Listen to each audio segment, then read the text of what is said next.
Alright. I think I'm on. I think I'm going. Oh boy. Alright, we're back again. I am going to basically continue this until I have completed one of each of the seasons.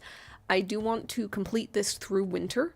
So in theory, given our current pace, that is 6 more sessions of this.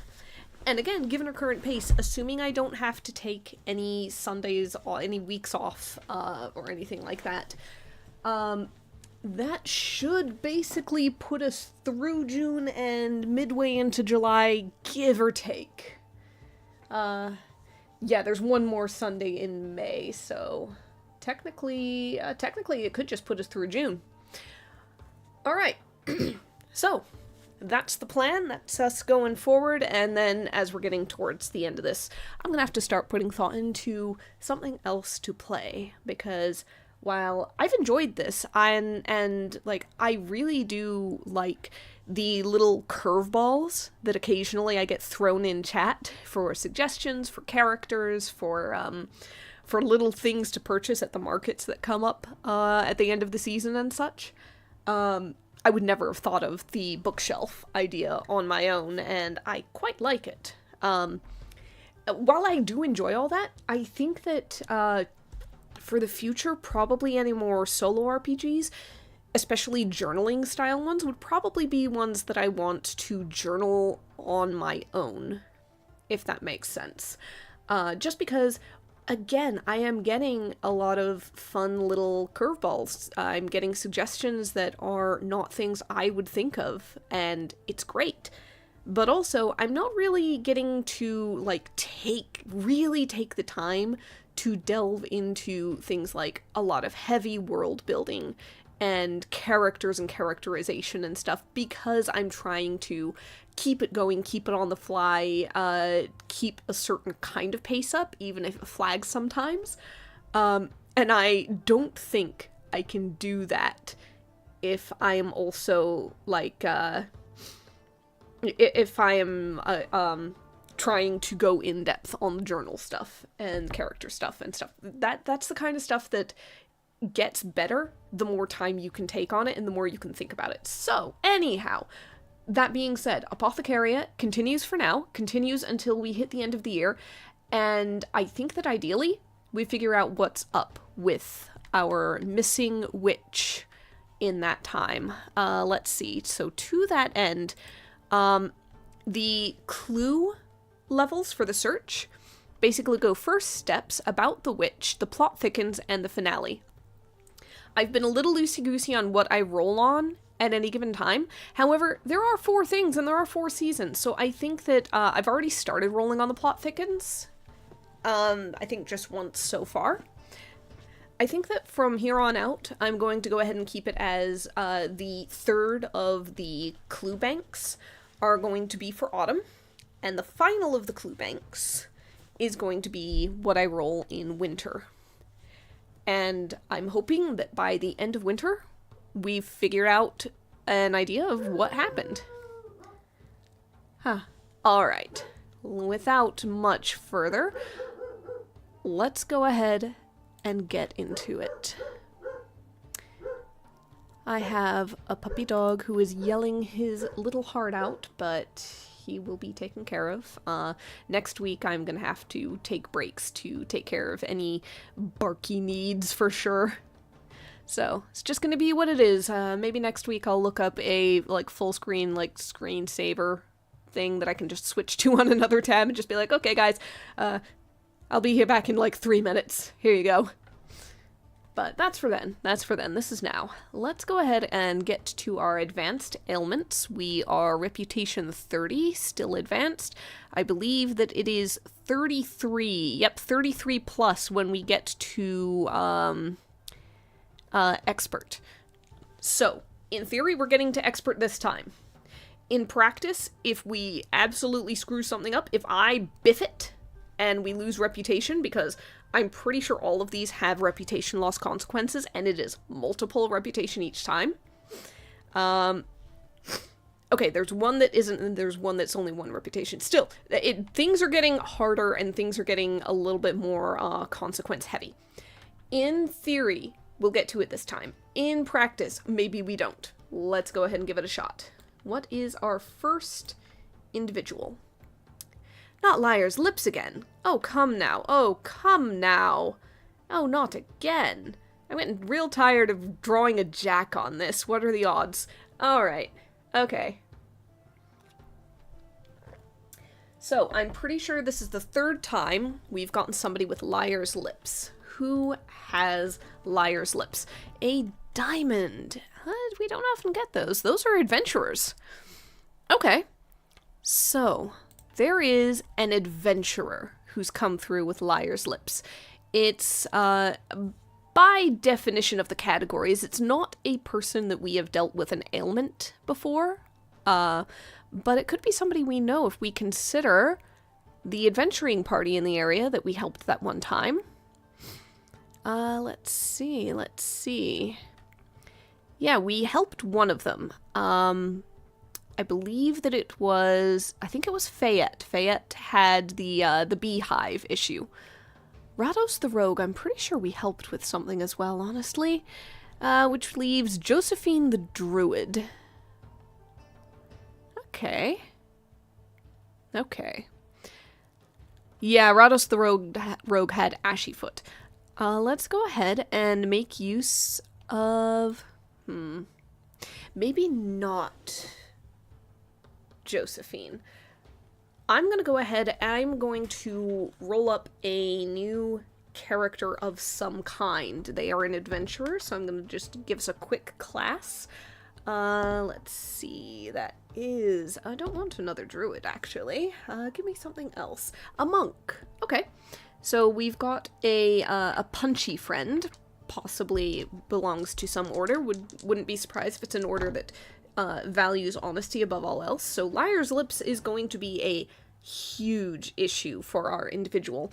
Fun fact, I just rolled a D100 to potentially look at a name, but instead I looked at the next page, which was character traits, and a 36 means honest, which is hilarious.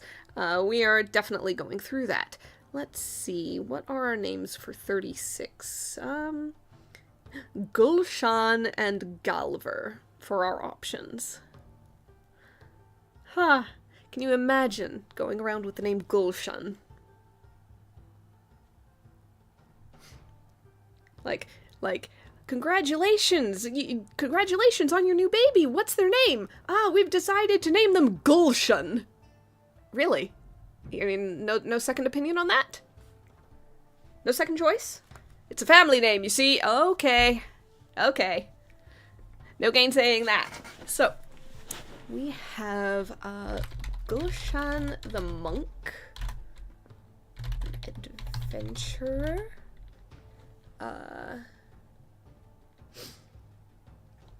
let's see, I think they're an adventurer who's just passing through.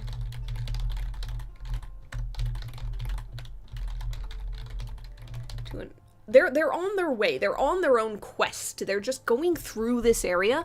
They are, like, transporting something, carrying something from point A to point B. We are not point B or point A. We are just, point A, point 5 in the middle.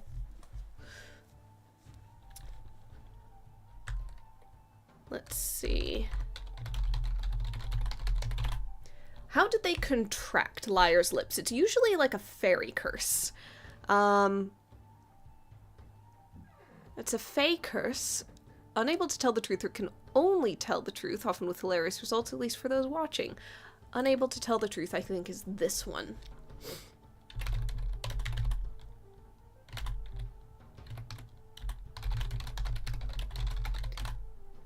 I think that he was, like, too honest with the Fae.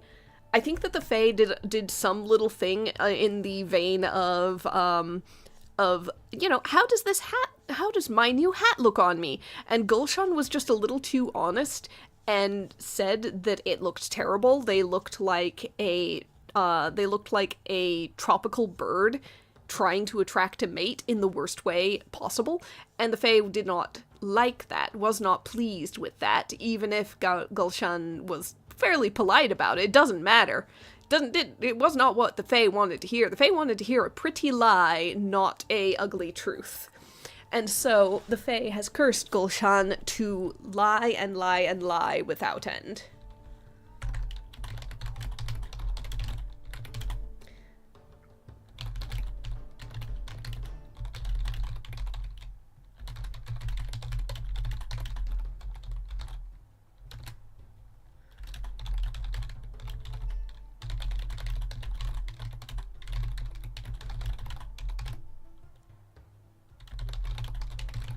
This is causing Gulshan great distress.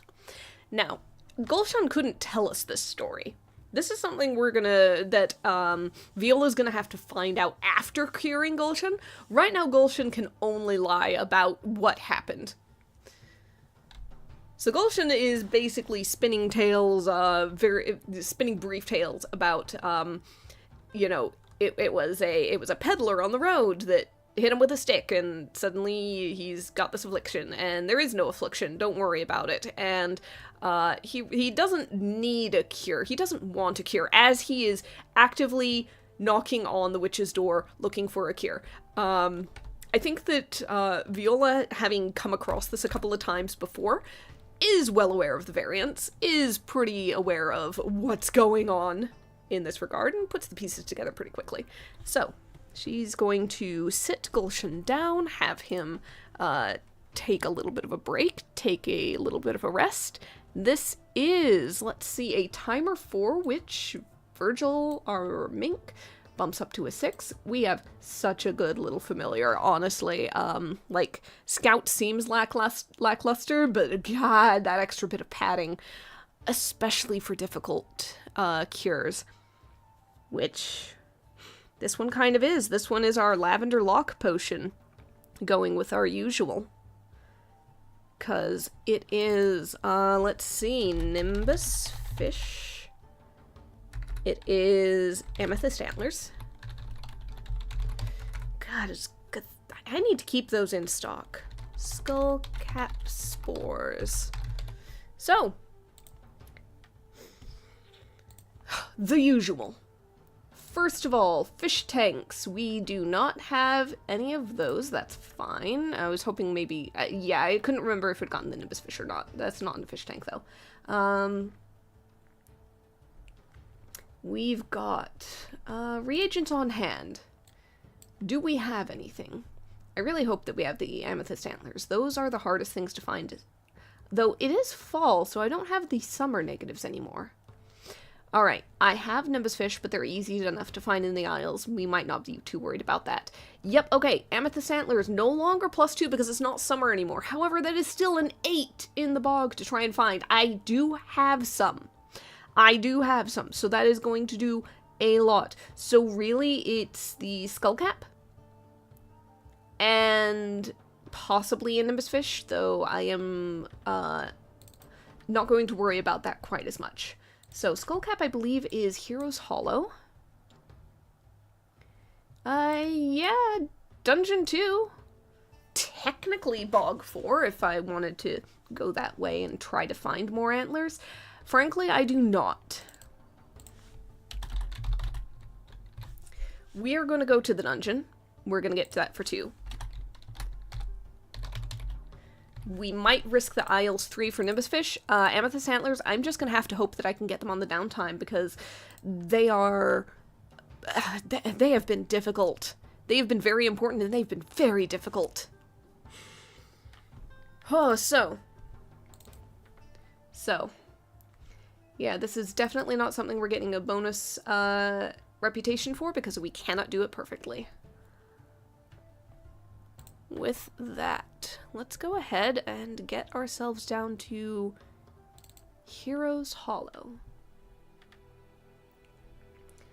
So, the first event of Hero's Hollow exploration. We are absolutely getting the Skullcap Spores after this, just because it's 2, we get 2 foraging, and basically we get it immediately if our foraging is equal to or greater than the score we're looking for. So basically we draw a card, we see what event we get, and whether the card is large enough or not, we get those mushrooms. I don't know why my mouse just acted up like that, but it did. Okay, on a 4. Oh, it's the fun one. You stumble upon a little shop of sorts run by a small furry creature. At some point, we're going to have to learn this little guy's name. It gestures excitedly to its collection of goods, which range from rings to swords to journals, and asks to trade. What do you give and what do you get? Alright, okay. I think that, you know, honestly, we have a spare bit of bog fire from, way back when. It's possible that one's decorating the house and the other is just on our belt. We could trade a bit of the bog fire for something. Let's see what fun little things they might have. I'm going to roll on a couple of our charts, peculiar knickknacks and flavor items, and magic items in this book I have. That being said, if anybody is out there watching, if anybody is available to type something, throw a trinket into the chat that seems like an interesting thing for Viola to trade a jar of bogfire for. Purely decorative jar of bogfire. I think you could sell it for like 20, 25 gold, something like that. Okay, let's see. 83, 100 ladybugs in a jar. We could release those into the garden. Or 70 in magic items. Many of these might be weapons, so this might not be as good. Yeah, that's just a little, like, yeah, that's a throwing. Weapons are basically 51 upwards. I don't want weapons. I want to basically roll something under, well, a 4 is definitely under a 50. Let's see, magic items number 4. A small jade frog with golden eyes. Once a week, the player can stroke its back to cause a light rain shower.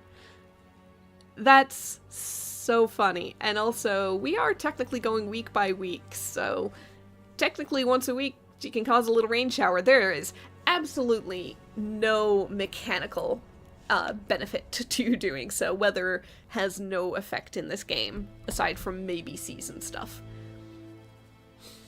So, it's fun flavor. It really is fun flavor, and it's a neat little item to have for that sort of concept.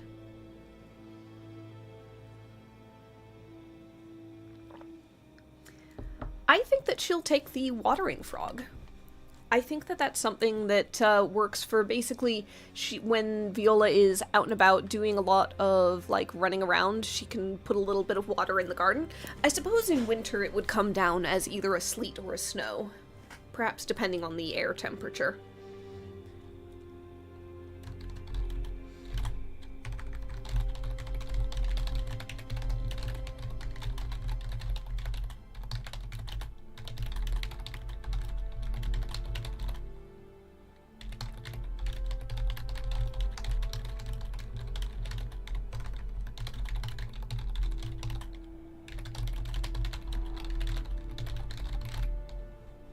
Alright.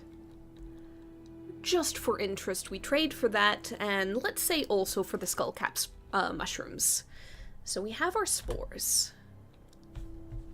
That was technically 1 jot of time.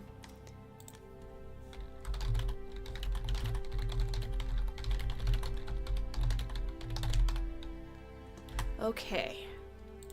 And then we move up to the Cloud Isles. Takes a jot of time to get there. After that, Isles 3. At the very most, we need 2 pulls of the cards. One would put us at Foraging 2 if we fail that. The second one will get us what we need. God damn, I can't... My mouse is messing up again. Hate it when that happens. Alright, a 9. We have definitely found what we're looking for. Oh, and we found a little bit extra. A flying familiar falls into formation with you and asks what you're looking for. You tell it and it flies off ahead of you. After a little while, it comes back with a reagent of your choice. I genuinely am not sure in, like, hindsight. I have been treating it a certain way this whole game, and I am going to continue to treat it this way, where I get a bonus reagent of that type. However, I genuinely am not sure if it's just meant to be almost a free space in the reagent searching, where it's like right in the middle, the upper middle end of the cards you can pull.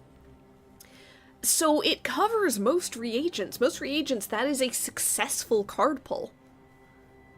So then, is it just a thing that goes, hey, here's a narrative excuse for how you found the thing you're looking for? Nothing else? Or is it actually meant to be a or, you know, plus a side of, if the reagent you're looking for is really rare, then it gets you a bonus thing. It's a freebie. Or is it meant to be an actual bonus thing? I do not know. Alright. We last time established that every time we do this, it is the same familiar. It doesn't always have to be, but it has been for a while. Let's see, we had a little bit of a hangout with a witch in the area whose familiar this is. Well, let's see. Right, the eagle is named Pinion, short for opinionated, and the witch is Wisteria.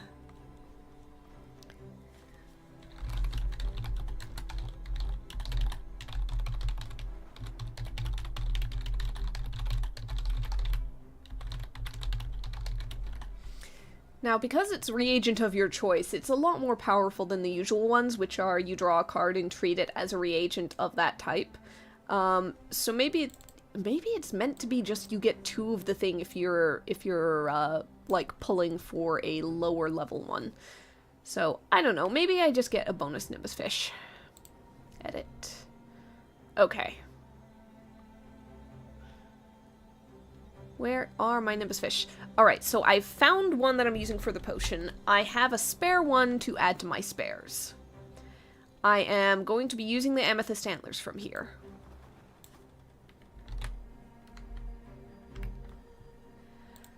I copied it. I'd rather cut it just in case I get to find them again. Alright. So no matter what, we're going back home. I am not going to take the risk of going to the bog, trying to find Amethyst Antlers with those 2 jots we have left, especially if we pull something that loses us time. Or worse, reagents. So with that...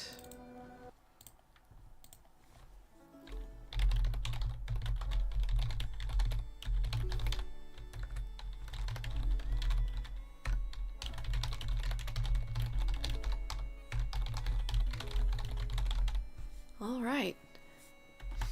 We need to remember the various hives and things. I'm gonna go ahead and drop a jot of, I'll just drop a single jot of honey. I'll save the sun sugar for if I ever have something with poison in it, though I've been avoiding it successfully thus far. Woohoo! You know, I don't benefit from the fox. I don't remember the fox enough, so that is also gonna be, that's gonna be a swing by the Glimmerwood on the way and find an ingredient on our doorstep or something like that by the fox. Alright, so that is 2 points of sweet in there. That would be a bonus 8. I believe that at this level it's 40? Yeah, advanced is 40 silver, so that is 48 added silver. We are at 31 reputation as we make up the Lavender Lock Potion for Liar's Lips with crushed Nimbus Fish Scales, crushed Amethyst Antlers, and boiled Skullcap Spores.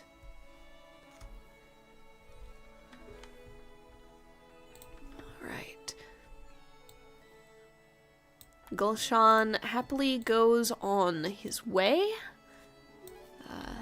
We might see him on the way back, potentially, if ever he needs to pass this way again, but he is busy and not sticking around.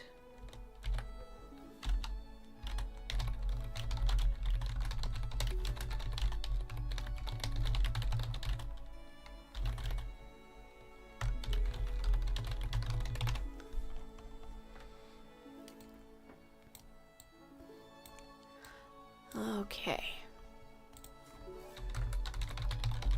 For our downtime, unfortunately, we have a bog to visit. Because we really need to get those stupid antlers back.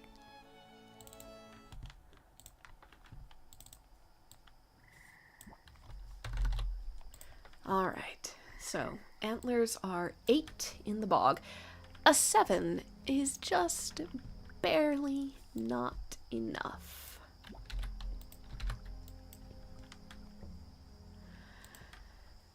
Oh, okay. On a 7. Fleeing from yet another cloud of midges, you come across a small goblin village. The diminutive locals look at you warily until one breaks into a toothy smile and welcomes you. They give you a horrific-looking meal. What is it? Do you eat it? I'm thinking it's, in this case, it's one of those, not so much a full meal as one of those kale smoothies or equivalent, some horrible, thick, gloopy concoction that is the wrong shade of green and smells kind of like grass and muck. It's nutritionally complete. Very good for you. Guaranteed to put a little green in your cheeks. As a goblin would have it. If you eat it, you can explore the goblin village and write about something you find. Now, if I was doing a full writing thing, I might. No, you know what? Hold on. Let me just come up with something fun. I think there's a thing with, like, weird landmarks.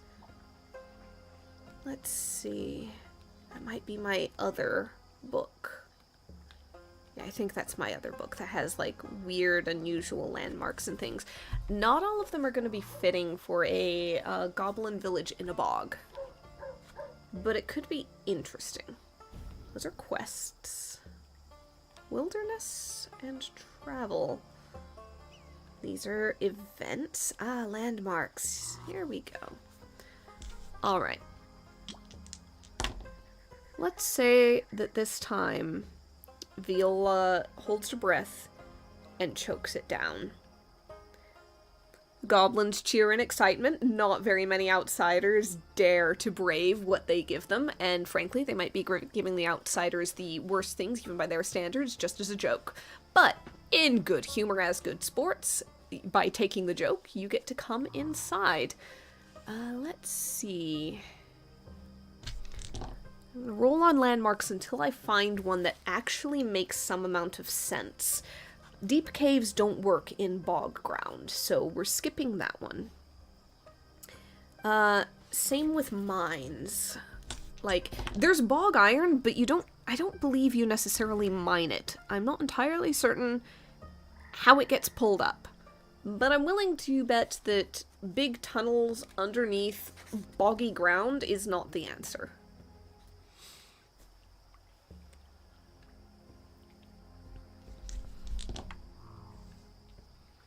Okay, let's see. Interesting. Okay, this has potential. It's titled New Forest. And the concept is a forest of young trees has sprouted up in this part of the region. It's a surprising new growth. It's unusual how fast the trees are growing. Some might believe it's the result of a nature god's touch. So in the center of the goblin village, there is a little bit of a hillock, a little bit of ground that is sturdier than all the rest.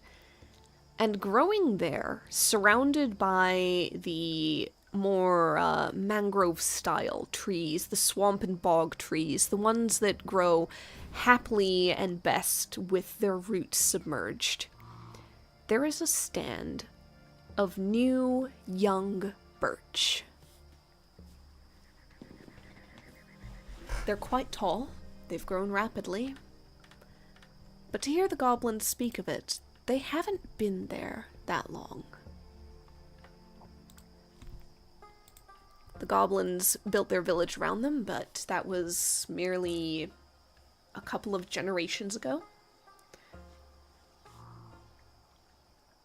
The birch is the forerunner of a forest. At the center, there is a single, very young, glittering oak. Perhaps it's a sign of the Glimmerwood coming back to the swamped, flooded areas. Perhaps it's just a strange little anomaly within the bog.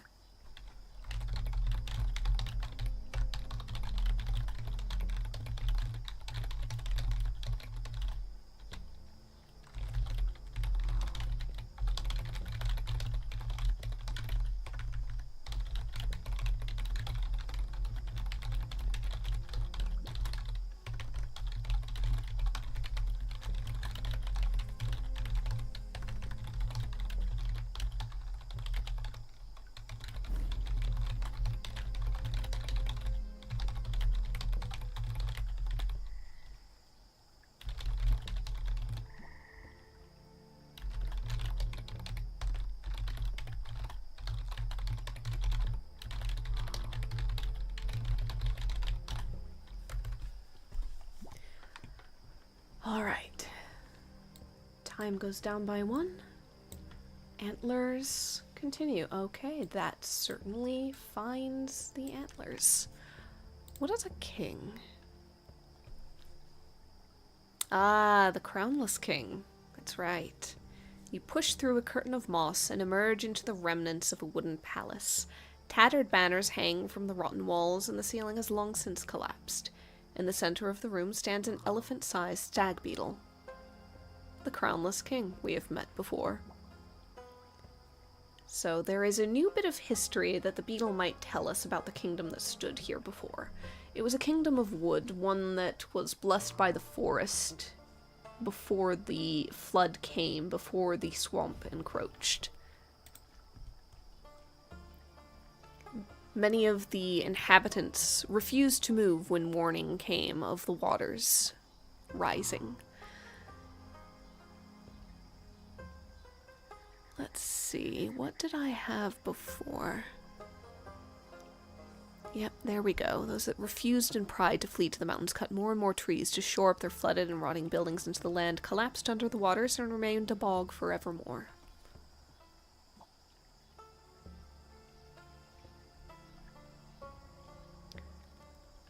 We've seen some statues before. Heroes or gods, whichever they may be. Perhaps the Crownless King can tell us more about them when we describe them. There was a statue of a fae. There was a statue that might have been fae, might have been human. I believe it was hard to tell. And then there was one of a goblin, but of heroic stature and pose and appearance. That's right, one was a fairy, the other was a human or indistinct fae, and then a goblin. The stag beetle tells us of the time when that ancient kingdom stood. For a while, there was peace. There was peace between the peoples of that land. Not perfect peace. Such a thing is impossible. But they had very clear rules, very clear societal expectations for how you behave to your neighbors. Goblins were neighbors, fae were neighbors, humans as well. The heroic goblin in the statue was something of a folk hero from the founding of the kingdom. It is said that, It is said that when a flock of wyverns attacked the settlement just after it had been established, they were repelled largely by the efforts and courage of a single goblin warrior who rallied defenders in the middle of the night when he saw and heard them coming in the darkness, who led the charge against them, and inspired others to hold the line.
Alright. Now, unfortunately, I think I copied the flower, so I'm not sure I'm going to be able to paste the amethyst antlers back in. Nope, I copied that. You know, it is amazing what I can forget I've done. Amethyst antlers, where are you? Here we go. Copy that, paste that. You know what's gonna suck? These things are so easy to find in winter, and by the time we get to winter, in theory, we should be beyond the advanced ailments, which means, I mean, they're good for other things, but still, I'm sure we'll find use for them. Alright, so, saved reagents on hand, we have that back. Now here's the thing, we've got quite a bit of time left to us. I kind of want to try to find amethyst antlers again. Let's keep going. Let's try to find another thing of amethyst antlers. Yeah, that'll do it. So one more bit of amethyst antlers. I closed reagents on hand, and I shouldn't have, because, quite frankly, we just keep using the damn things.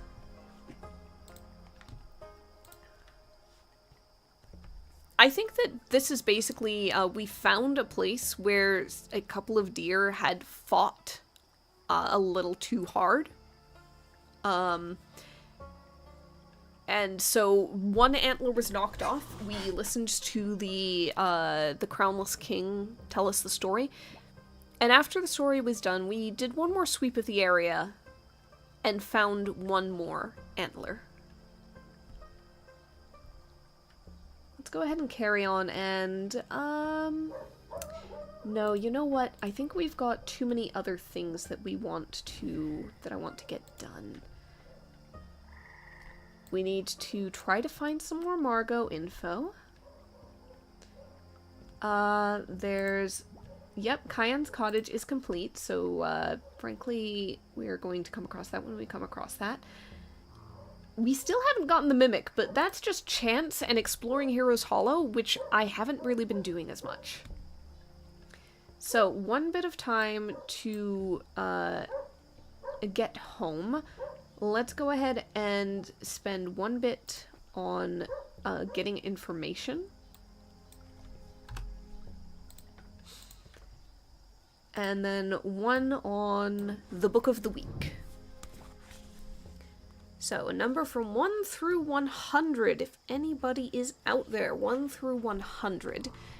And if not, doesn't look like there is. I think that I am speaking to the void. I will go ahead and I will roll it myself. 57.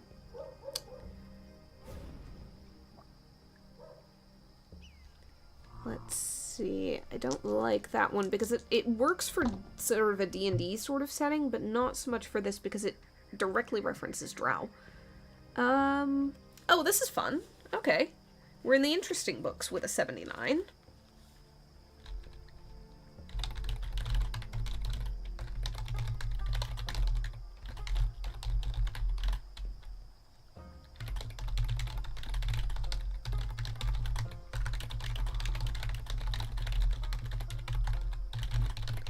So, The book of the week is something called Fairies and Tales with an unknown author. It's a storybook with illustrations that move and speak and interact with the reader.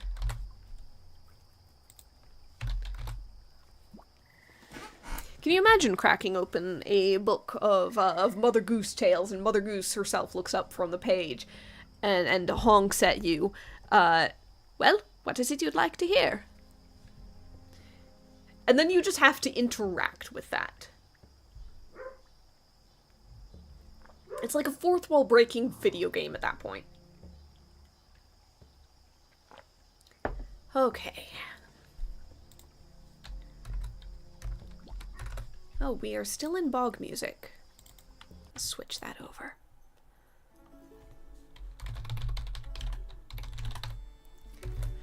Alright, so quick and simple as that, we are recalling all cards, shuffling them up, and moving into week 2.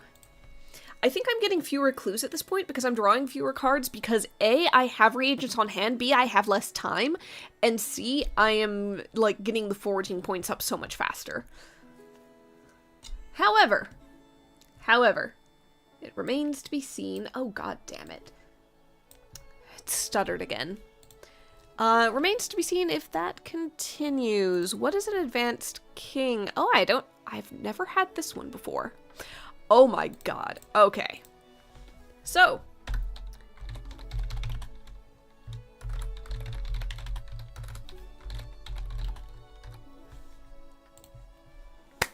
Somebody has come in with a terrible case of grumbly tums.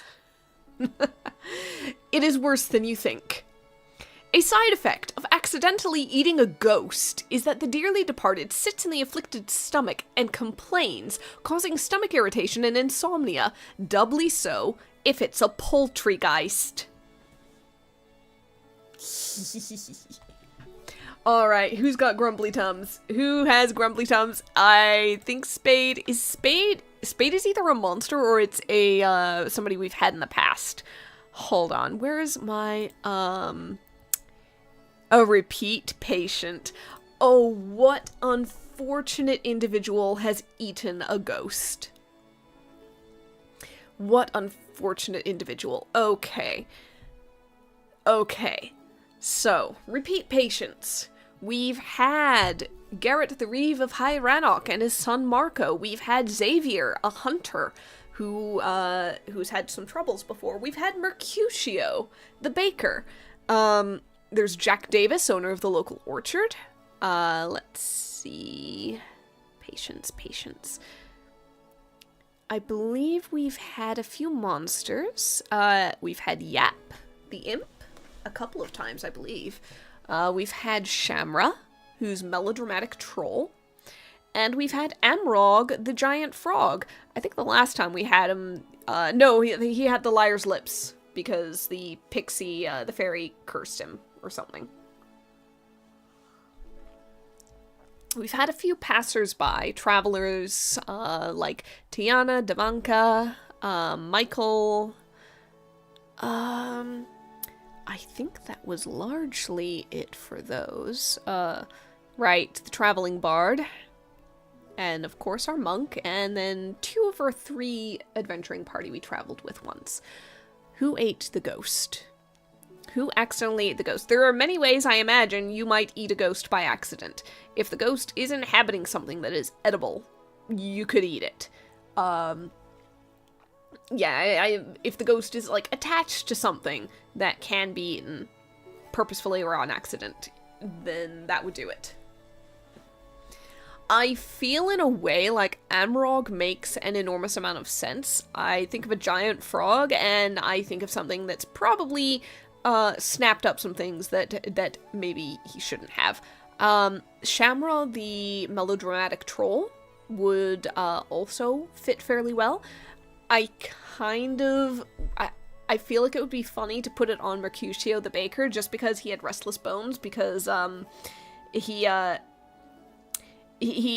got into an amulet that was for raising dead, but thought it was raising bread.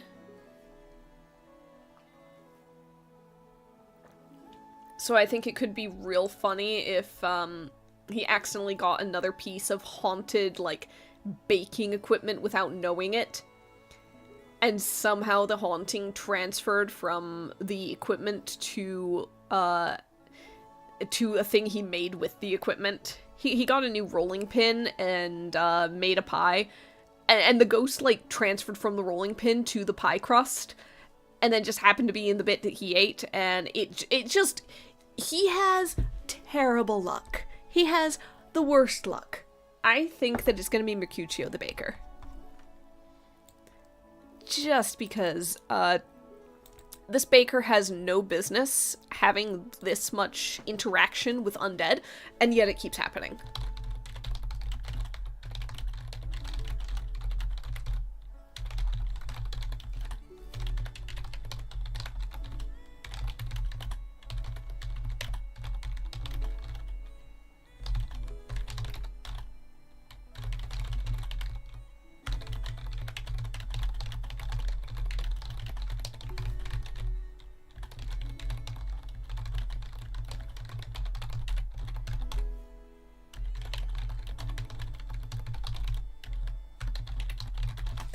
So yeah, Mercutio the Baker, at some point in the last week, accidentally bought a haunted rolling pin. It was cheap.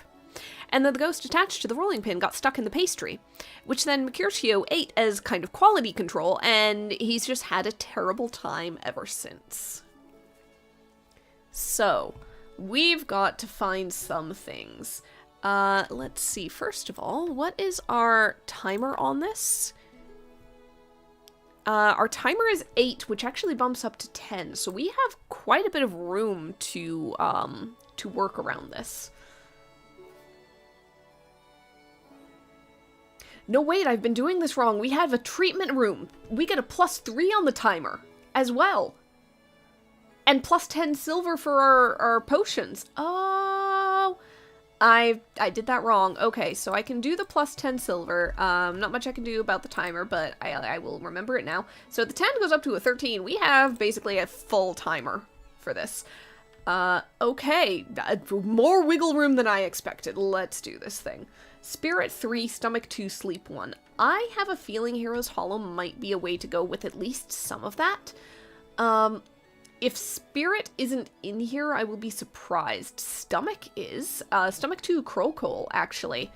So that could be... Done 7, Bog 4, which could be a way to go. I'm fairly certain I want that. So let's see what Spirit can do for us. Or what can do Spirit for us. Dark water is the damn opposite of what I need. That causes sleep. Absolutely not. Oh, real quick. Crowcole is 3 different things, so I don't think I'm getting perfect. I don't think I can, honestly. I'll see if there's any chance. Spirit 3, Spirit 3. Ghost Goo gets Spirit and Curse. It's Dungeon and Strange. So that might be what I do for that. Snake's Promise is Bog 5 and adds 2 points of poison. But we can counter that. Thing is, it's not better than the Ghost Goo. Like, it's Bog 5 at best. But quite frankly, and also magic, so I'd have an easier time getting it, to be fair. Quite frankly, I don't know if the 2 points of poison is worth it. It might be if it was, like, Spirit alone instead of Spirit and Ghoul. Okay, Snake's Promise or Ghost Goo. Snake's Promised or Ghost Goo. Ghost Goo also has a -2 because magic, so it's actually 4.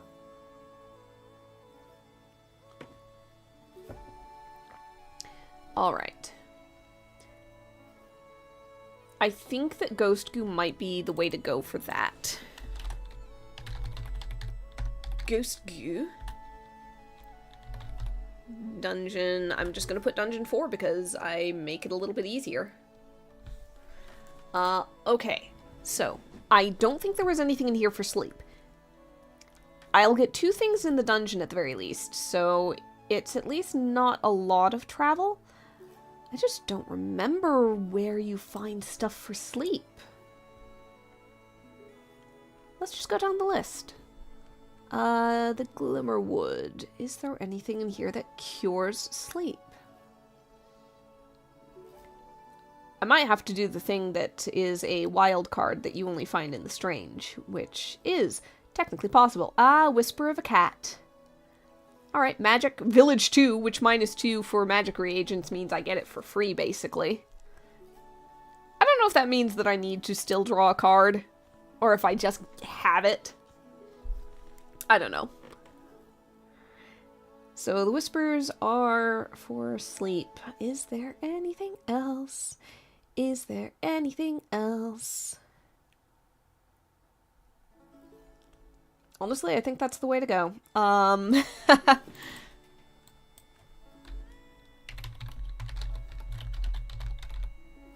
Village 0.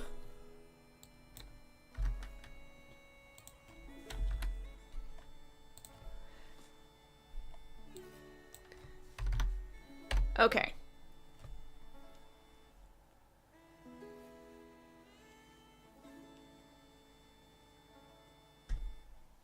Well then.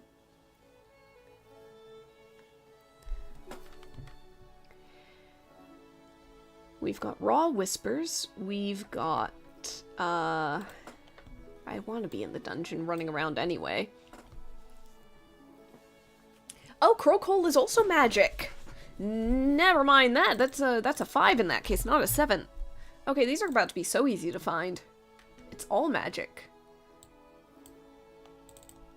Cool. Alright. We're about to have a very successful foraging time, and in fact, we might even have enough time to run around the dungeon for a little bit and get extra stuff. So, I think first things first, we're gonna go to the village. I'm just gonna go ahead and draw a card because I feel like there needs to be an exploration anyway. And in theory, we could go to a shop and, like, get a freebie for, like, skipping an event or something like that. I don't think we need the one that makes foraging points go by faster at this point. However, in the village, as we are looking for one of the local cats, and extracting a little bit of a magic whisper from it, the postal harpy drops a parcel into your arms. It hasn't been sent with any protection, so it likely isn't expensive. What is it, and who is it from? Okay. Likely isn't expensive basically means it's not one of the tools, it can't be an upgrade, it's not going to be anything that is, you know, quote-unquote, worth silver. Let's say, let's say that, maybe it's from Wisteria, because we had a little conversation with her, like, a couple weeks ago and got along fairly well. I'm gonna say it's maybe an invitation to, another bit of tea at some point, should time allow. And with it, let's see. What would a witch send to another witch as a overture of friendship? Let's say that Wisteria does some manner of crafting, like baking or fabric, like fibercraft or something like that. Or she has some sort of craftiness. She has something that she makes. Hold on, I'm just gonna roll on an NPC class list just to see if there's any sort of inspiration. Some of these are complete nonsense. Interesting. Okay, I rolled a 20, which is a bookbinder. Huh.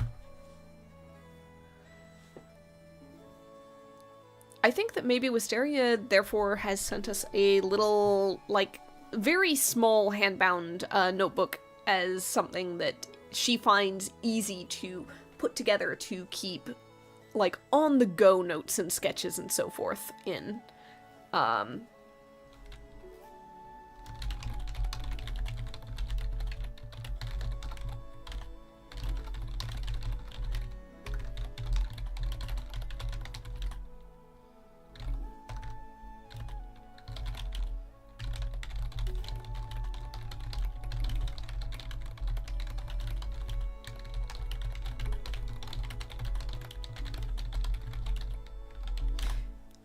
You know, we did run into Pinion just last week, so that makes sense for timing.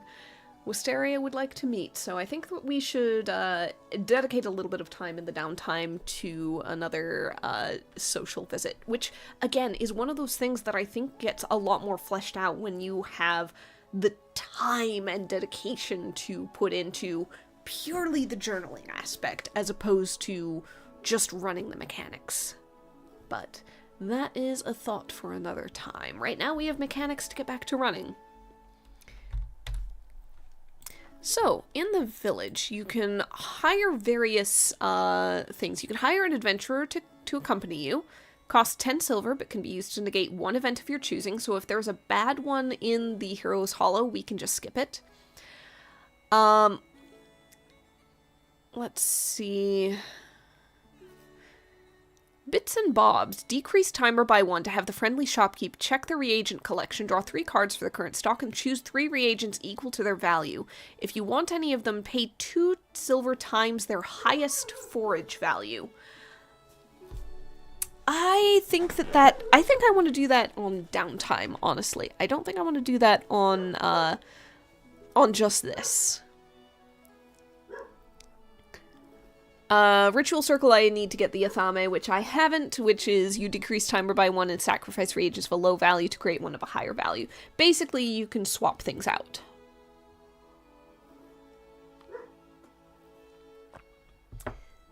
The thing is, a lot of those ones that specify, like, reagents value, it's hard for me to know exactly which value they mean. So far, I've been taking it to mean, like, their first listed value, their main value.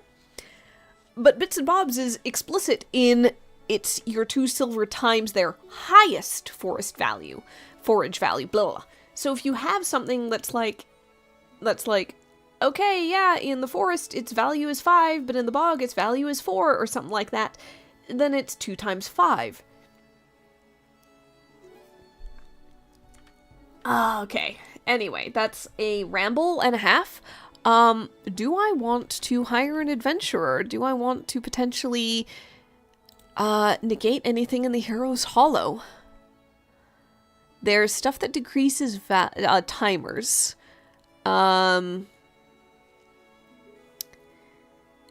Is there anything that's going to lose me all my reagents? Not that I have a lot, I just have the Cat Whisper.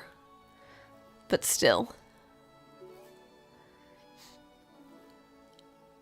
Yeah, it's mostly decreasing a bit of timer things.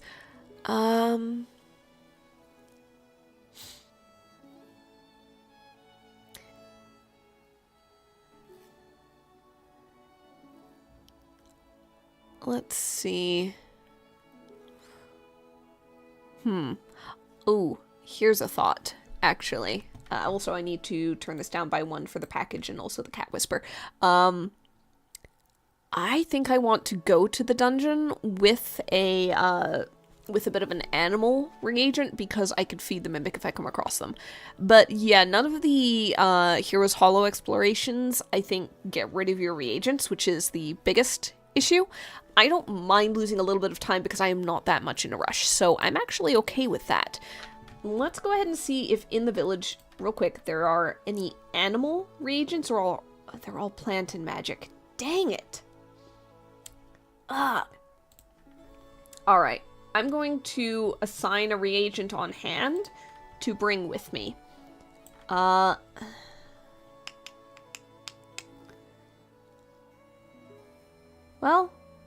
honestly, I'm gonna go ahead and bring a, I might bring a slime shell along with me. It's a fairly easy one to get at the lock, I believe.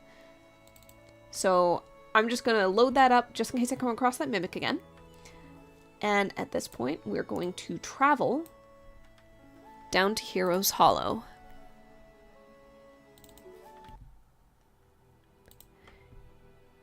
Alright, Hero's Hollow. Things are not going to be difficult to find for the most part. Just potentially a little time consuming. First thing is ghost goo. We're looking for a total of 4. We've definitely found it with a 5, but what else have we found? Ah! You find a rough map of the dungeon lying on the ground. It's got a lot of details wrong, but it does point out the location of a reagent. Draw a card and treat it as a dungeon reagent of the same value. So we're going to need this open. And I drew a joker, which does not count. Let me draw again. 2. Okay. Are there any dungeon 2s? There's Cold Rust. Potentially useful. There's Rat Spit. Honestly, I think that I'd go for the Cold Rust. It's only 1 star, but it could be handy. Alright. Copy that. Do I already have Cold Rust in here is the question now. Edit.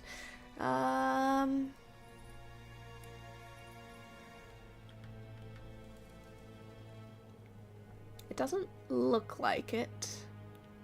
Yeah, it doesn't look like it.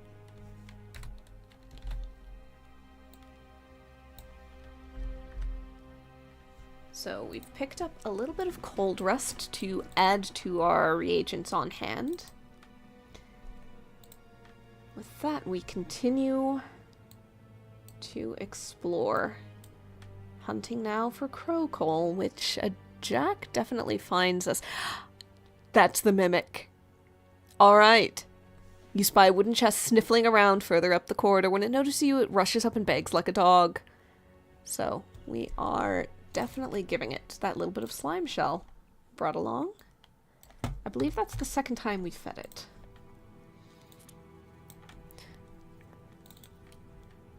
Let me mark that. Mimic fed twice out of 3 times. The mimic goes scuttling off. Viola has a lot of time on her hands. What are some very useful reagents in the dungeon that maybe would be good to just have on hand? You could just go down the list, honestly. Liquid fire. It's magic, so it would go from a 6 to a 4. Let's go ahead and see if we can find some liquid fire. A 4 is just enough. Oh, and that's our little shop friend. I think that we pass this time. Let me just go ahead and copy this over to... I should probably just leave reagents on hand on edit. There we go. Even if it is large and in the way. Yeah, no, I can't. I gotta save it and collapse it. Okay, so we got one little bit of liquid fire. That's moved that along. Just go down the list, go down the list. Skeleton dust is magic, so it goes from a 5 to a 3 for us. On a 7, we have absolutely gotten our skeleton dust. We are going to be absolutely flush with dungeon reagents at this point. Oh, nope. There we go.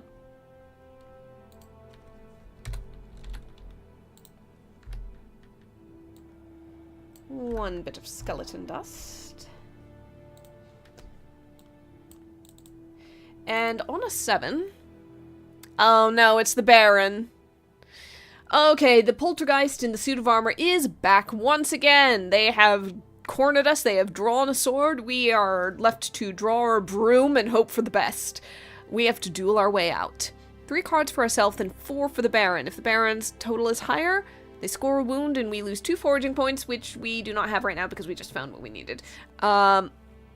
If your total is higher, they congratulate you with a reagent. Okay, so we could win something, we could lose it. Whatever. Okay, okay. A king, a 4, and an 8. That's, 4 and 8 is 12, a king is 13, so that's 25? Nope. Nope. They're already at 23. Nope. God damn it. Alright, well, we, absolutely get our, we absolutely just get beat up on that.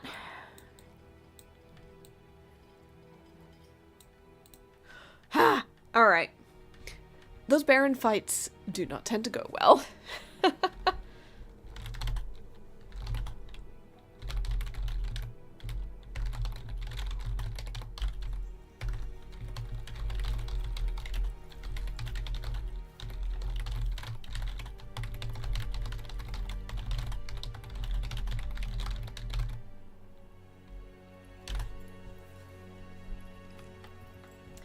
Alright.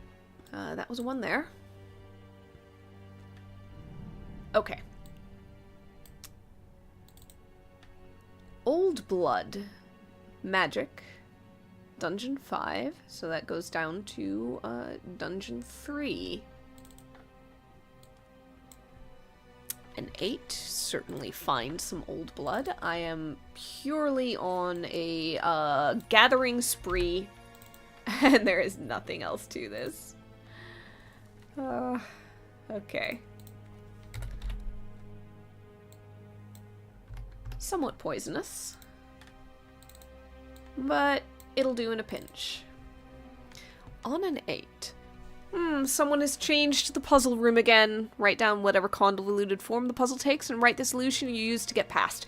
Last time it was reflecting light with giant mirrors to shine upon a particular spot on the wall to unlock the door.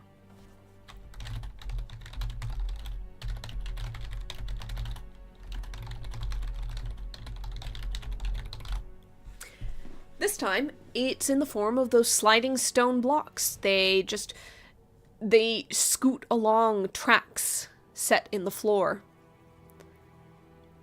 And it's one of those where once you give it a good push, it will just straight down the track until it hits something that stops it.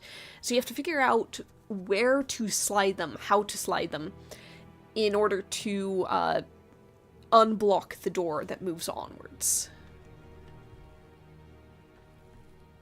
One bit of time. There is so much time for all this. Let's try and get a basilisk's gaze. Thankfully, only exotic basilisks can petrify with a single look. The Rannoch variant is much weaker. Don't be reckless, though. Sunglasses or a mirror are still important. So, that is magic. 9 goes down to 7. Let's go ahead and see if we can get 7 foraging points. Oh no, instead we have found a joker. So that is a draw on the plot thickens. On a 4,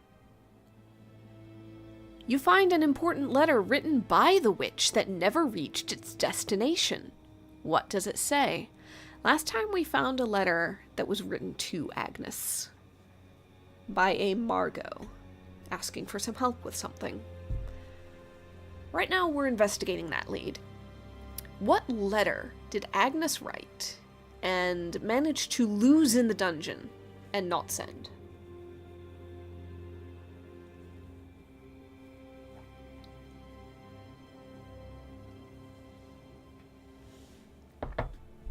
Let's see.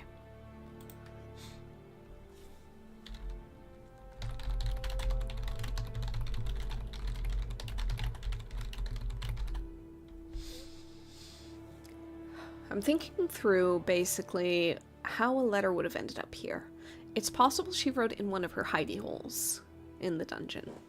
I believe there was one near the entrance that we came across before. However, it's also possible that it was simply something she wrote, slipped in her pocket because she had to run out and get a reagent, and she was planning on going to the post afterwards, and it fell out. And so she wasn't able to find it again. And it might have been soon enough before, well, whatever happened, that she might not have had time to rewrite it, or if she did, she certainly didn't have time to go searching for it, or failed to find it at the very least. And so now it's come up to us, like, half a year later, at the very least.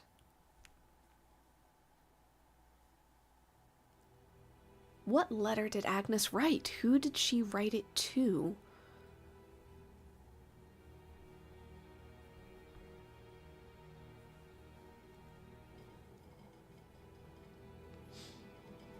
It feels almost too big to turn it into an entire network of witches or anything, but I almost want to add another character or something like that, or I could use a current one.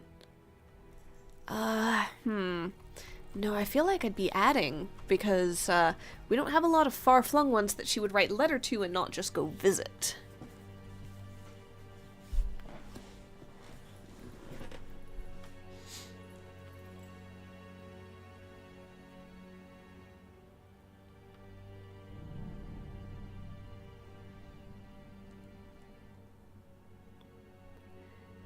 Looking through our various characters, I don't think I really have anybody, I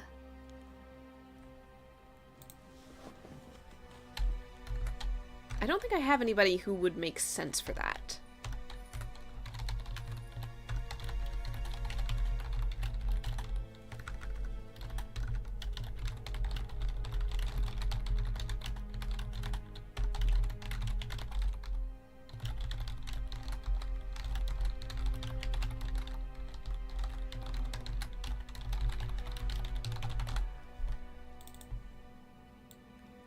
No, you know what? I'm meaning to introduce a new character at some point, albeit one that we, might not necessarily have locked down yet, haven't met yet, so let's have a little name in here. Let's have a little name.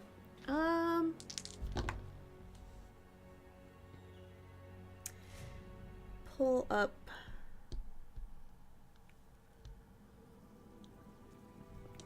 Okay, Piera.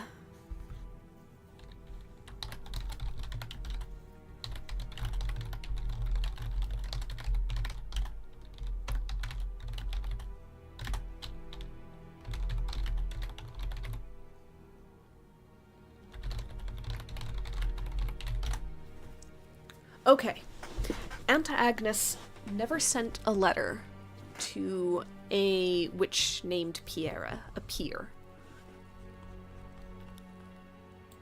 The letter itself doesn't explain who Piera is, what the relationship is, anything like that. It's merely something that mentions that Margot's in a spot of trouble. Agnes will be heading out there to see if she can't help her. I think that Agnes might mention that she's expecting her great niece to come by at some point, and if Agnes isn't back by then, could Piera look in on her occasionally and just make sure she's settling in well enough. Of course, never got the letter.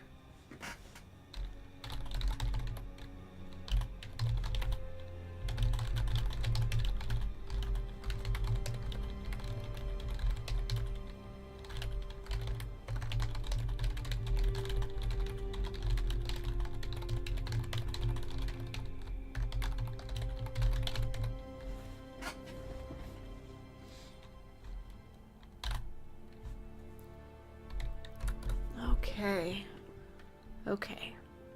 Real quick, that was a slight interruption. I think it's still worth a time advance. We still need to see if we can get that Basilisk's Gaze at a 7.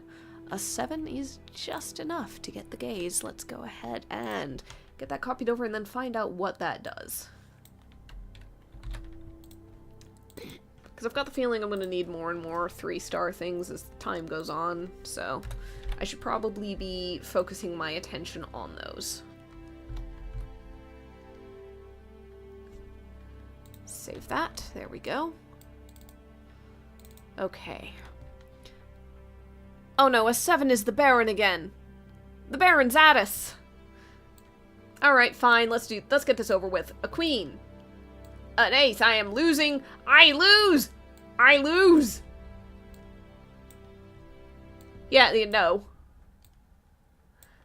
Okay, seriously, come on. Come on. Like, what is this? That is a 19. This is a 12, and 3 is 15. No. No. The Baron meets me up a second time. I'm not even gonna... Yeah, no. We're just gonna carry on from that. I think that at this point, Viola isn't necessarily dueling the Baron so much as taking a few hits and then using whatever distraction she can to get out the door fast. Oh, gosh. Alright, okay. Is there a reagent of 3-star that I should try to get just while I'm here? 2 or 3-star. I'll take 2-star. 3-star's fine. Honestly, giant spider venom is probably not a bad thing, and ghost goo might not be a bad thing either. Though it gets easier in winter as well. Vampire venom. Maybe I need vampire venom. Used to be you'd get this by wearing a pigskin neck with a skein underneath to catch the venom, but they got wise to it. Now you have to extract it while they're sleeping. Let's go for vampire venom. It's technically animal, so I do not get any bonus. It's dungeon 10, so I might not be getting this in time. We just need to basically... We only have 2 draws to try and get it. An ace is definitely not going to be enough. You took every precaution, but it turns out... There was a trap not mentioned on your map. Thankfully it wasn't fatal, but it has wounded you. Decrease timer by 2 as you take time to tend yourself. Oh, that's a problem. Yep. So that was 1 for that, and then 2, and we are not going to have time to search for vampire venom. That last jot of time is us getting home, making the potion, and completing this particular ailment.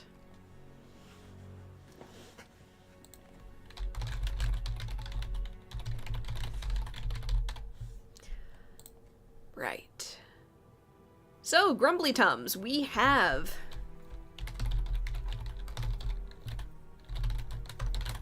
boiled ghost goo. Crushed crow coal. Oh my god. Crushed crow coal. That is mean. And a raw whisper of cat.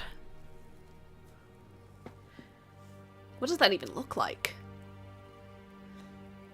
So the coal is a black-gray powder. The ghost goo is ectoplasm. Is there a description? I'm thinking of it as blue. I'm thinking of it as the brilliant blue, but it might be green. Yeah, messy creatures by nature. Thick glowing goo behind whenever they touch certain objects. What color shall it be? Because again, I have been thinking blue, but that's cold rust as well. I could be thinking of that. Ghost goo might be inspired by ectoplasm from things like Ghostbusters, in which case it would be green. The whisper of a cat, who even knows? That could be anything. That could be nothing. That could be ephemeral.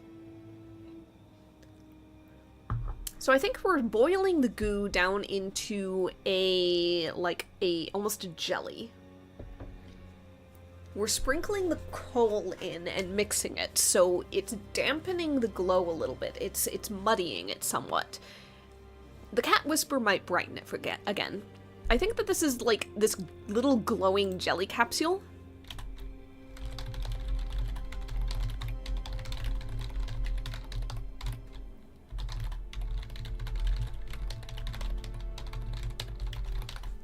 Have we gotten Grumbly Tums before? I don't know if we have, but this sounds familiar, the idea of, like, flushing a ghost out with, ghost goo.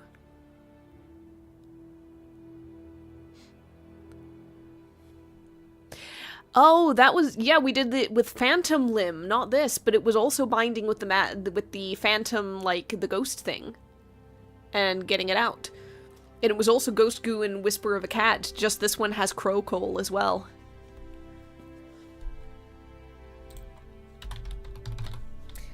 So the Phantom Limb one was the chill pill.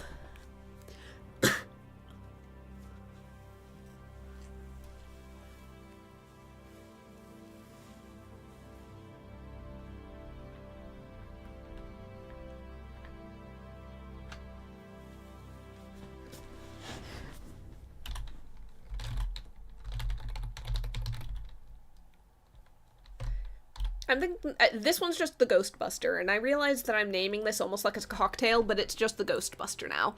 I have nothing else that I can give it. So, we have cured Mercutio the Baker once again. Downtime activities. We've got 6 jots of time for that. Obviously, one of them is going to be spent, basically taking Wisteria up on her lunch invitation.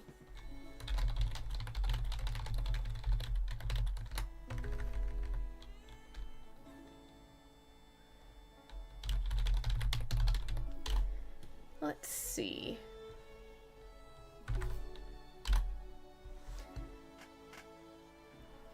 let's see. Wisteria is also fairly new to the job, but has been doing it longer than us. She might actually, like, at least know of Agnes by reputation, even if they didn't necessarily spend time together.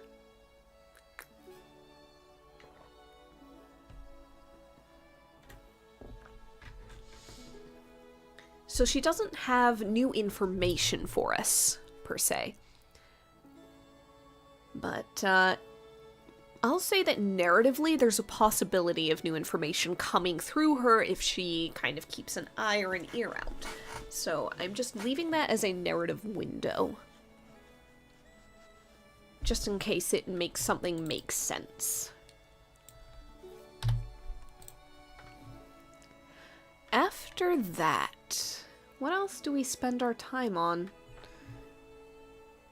One thing could be just looking around for more reagents. What's in the village that we could probably collect? A milkstone, potentially. Oh, a jumpkin! It is the season. It is absolutely the season. Oh, you know what? I forgot to add my advancements and stuff for that potion. I need to get 1 up in reputation, and I need 40, let's see, +1 sweet there. I don't believe any of those were poisonous. No, they were not. So +1 sweet there, and I'm gonna do +1 sweet from the hive. So that is once again a 48. 8 and 8 is 16. 506? 506. Yes. Okay, 506. Oh, and +10 silver for the treatment room. I need to remember that because we've made their stay more comfortable, so we get more money out of it. Alright. I think that this is going to be a non-reagents downtime.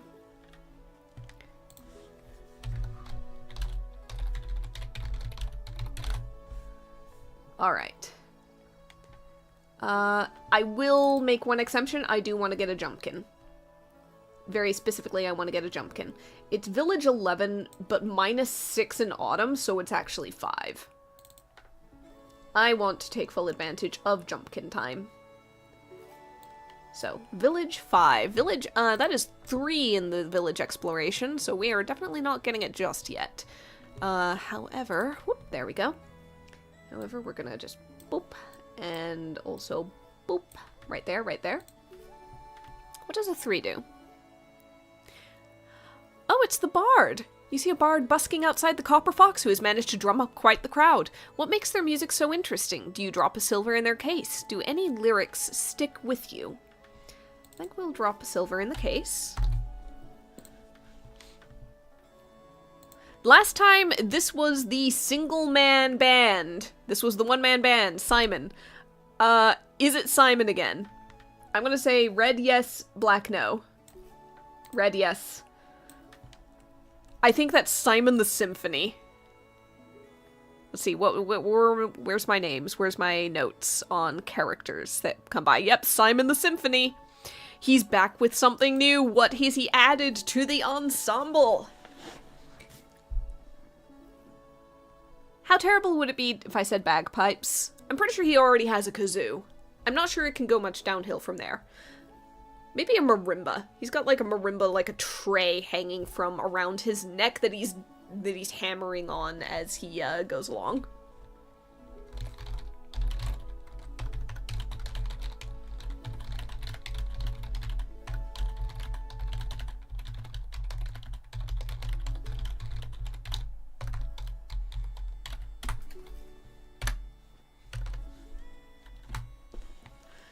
There are no lyrics, there is only sound. And it is interesting sound, and that is all you can say. It's really just how impressive the dedication is, and I don't know if optimism is the word that I'm after, but it comes closer than anything else. So real quick, I'm just gonna go ahead and throw one more card out. That will definitely get us our jumpkin. So it's time to put that in here.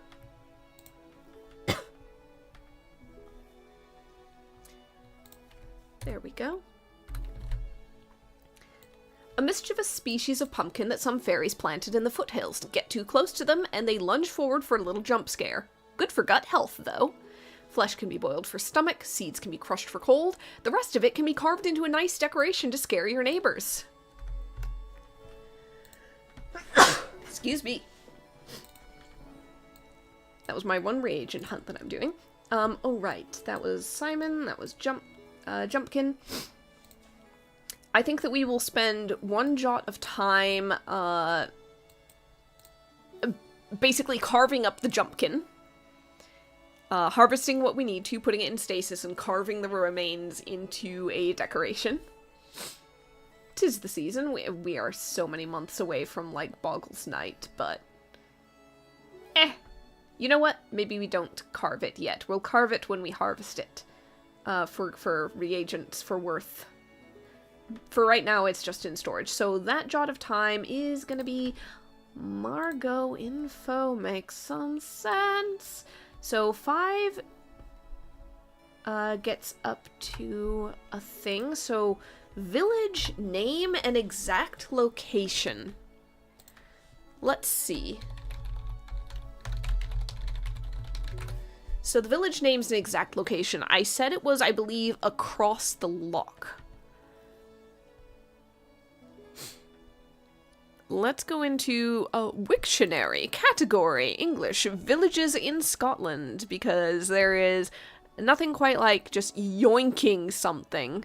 200 categories, 200 pages out of a lot total, but these are the only ones with pages, so, you know, non-zero chance that I end up with something known. A's, B's, C's, oh god, you gotta go page by page. Oh no, what letter does it even start with? Okay. Okay. So there's 1,056 total. I am not counting out that many. I am also not going to assume that every single letter of the alphabet is represented here. So I'm just gonna hit next page, and next page 3 times just to be good. Okay, that puts us solidly in the middle of the alphabet. We have K's, L's, M's, N's, and just a few O's on this page. So, K, L, M, O. 5 divisible by 10, so I'll roll a d10, 2 per letter. A 1 puts us in the K's. Alright, which one looks interesting? I am making things up. There's a lot of things starting with Kirk, which, to my knowledge, to my, admittedly somewhat, like, potentially faulty knowledge, Kirk is, as a place name, usually means or meant church. So it would be church of this, church of that. You know, Kirkpatrick, church of Patrick. Kirkton, churchton. Church town, basically. Beyond that, we've got some things that start with curdle, we've got some knockando, Kyleakin and Kyle of Lochas. I can't. I don't have the confidence to say that quickly. Okay.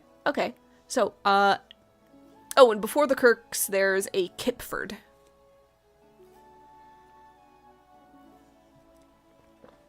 I think I want to go with Curdlebridge.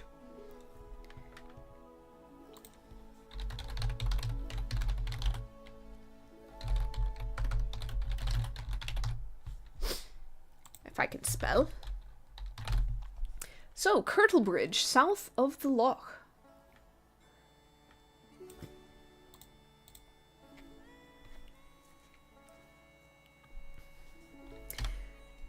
So next time we fill that out, we get some of Margot's specialties, and then personality, and then troubles. I might bump this down from 5 to 4, just so that it goes just a little bit faster. Because I do want to tie getting all this information on Margot into the completion of the figuring things out quest. And right now, I want to make sure that that actually happens fairly apace. So we got one little bit of Margot info. And what's the last thing that I can do aside from book? It might just be book. I'm gonna be honest, the Museum of Magic is a fun little completion thing, but like, it feels more difficult in this sort of game where time is so much a limited resource. And also, reagents are so much a limited resource. So, yeah. It's a little difficult to put the, to make a priority, you know what I mean? Because I'm not necessarily, like, aside from reagents on hand, I do have some that are stacked up a little bit, but most of this is, like, single iterations. Like, I've got 3 moon moss. I can send in a moon moss and probably be fairly safe and comfortable. But yeah, a lot of these things are singles and are, it's potentially very necessary. Especially with, times going down, though I have mitigated that more than I thought. Okay, let's see.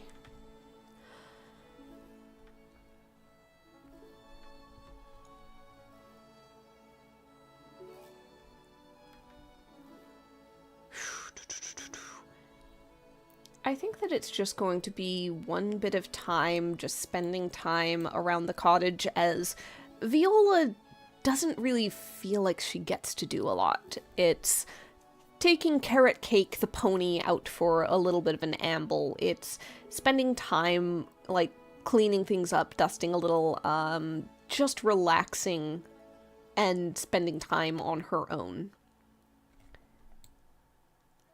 Maybe she does a little bit of baking or something. And then, at the appointed time in the week, as the magical bookshelf brings up its newest offering, she shall read. Is this one I've gotten before? Let's see. 70. I have not gotten that one before. It's another one in the, nebulous titles that might belong to fictional books.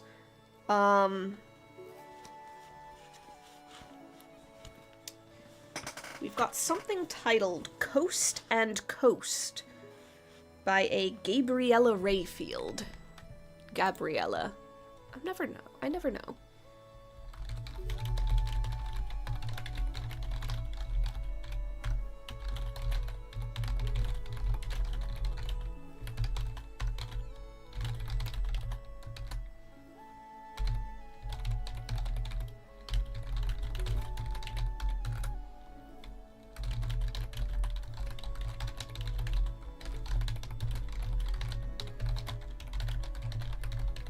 There we go. Gabriella Rayfield. Coast and Coast. Now, I believe that I have drawn a card or rolled or something like that for how good it was, and I think it was a roll. I think it was a d6. And it was ranked basically from 1 being bad to 6 being quite good. We've got a 6. We've had, so far on the novel ones, like a 5, a 4, and a 6.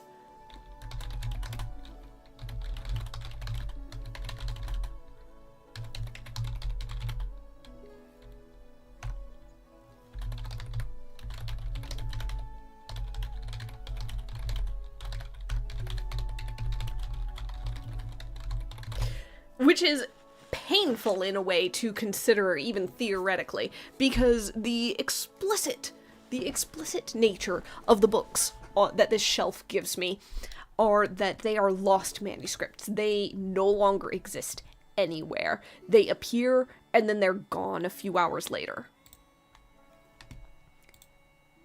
Which means that no matter how much Viola might want to recommend it, or talk about it, chances are nobody else has read it. Chances are that it's only going to exist in her head.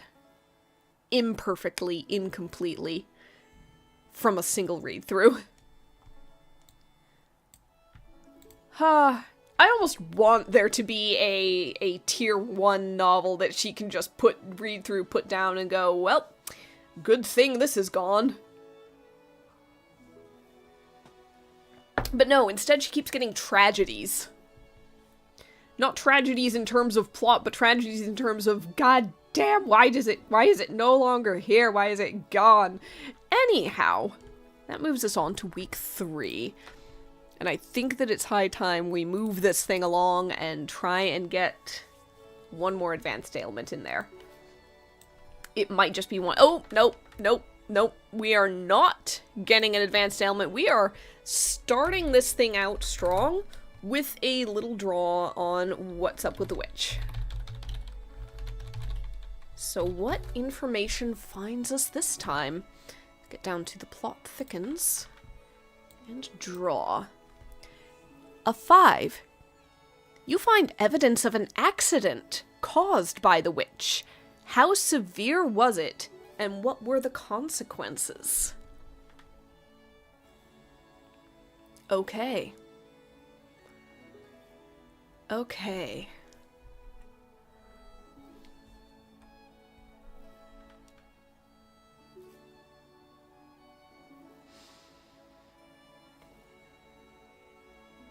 Accident caused by the witch.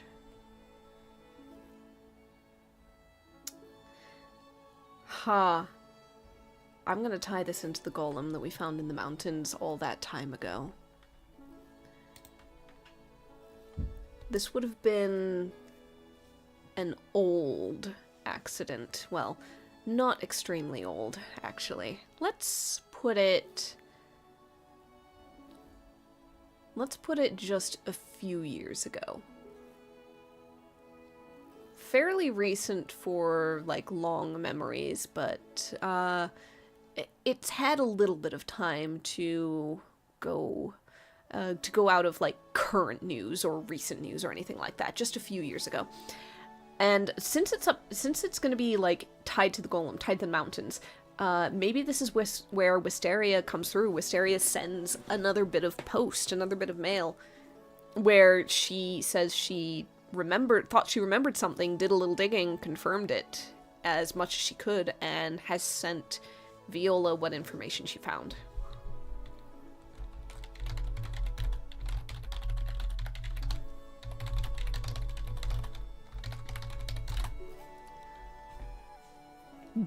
A while back, it was discovered or confirmed that Agnes was offered a position in a sort of, like, city society of enchanters, of mages who create and enchant and so on and so forth, but it's kind of this, high-level, prestigious sort of thing that she turned down because she believes that a witch's place is among the people they are helping very directly.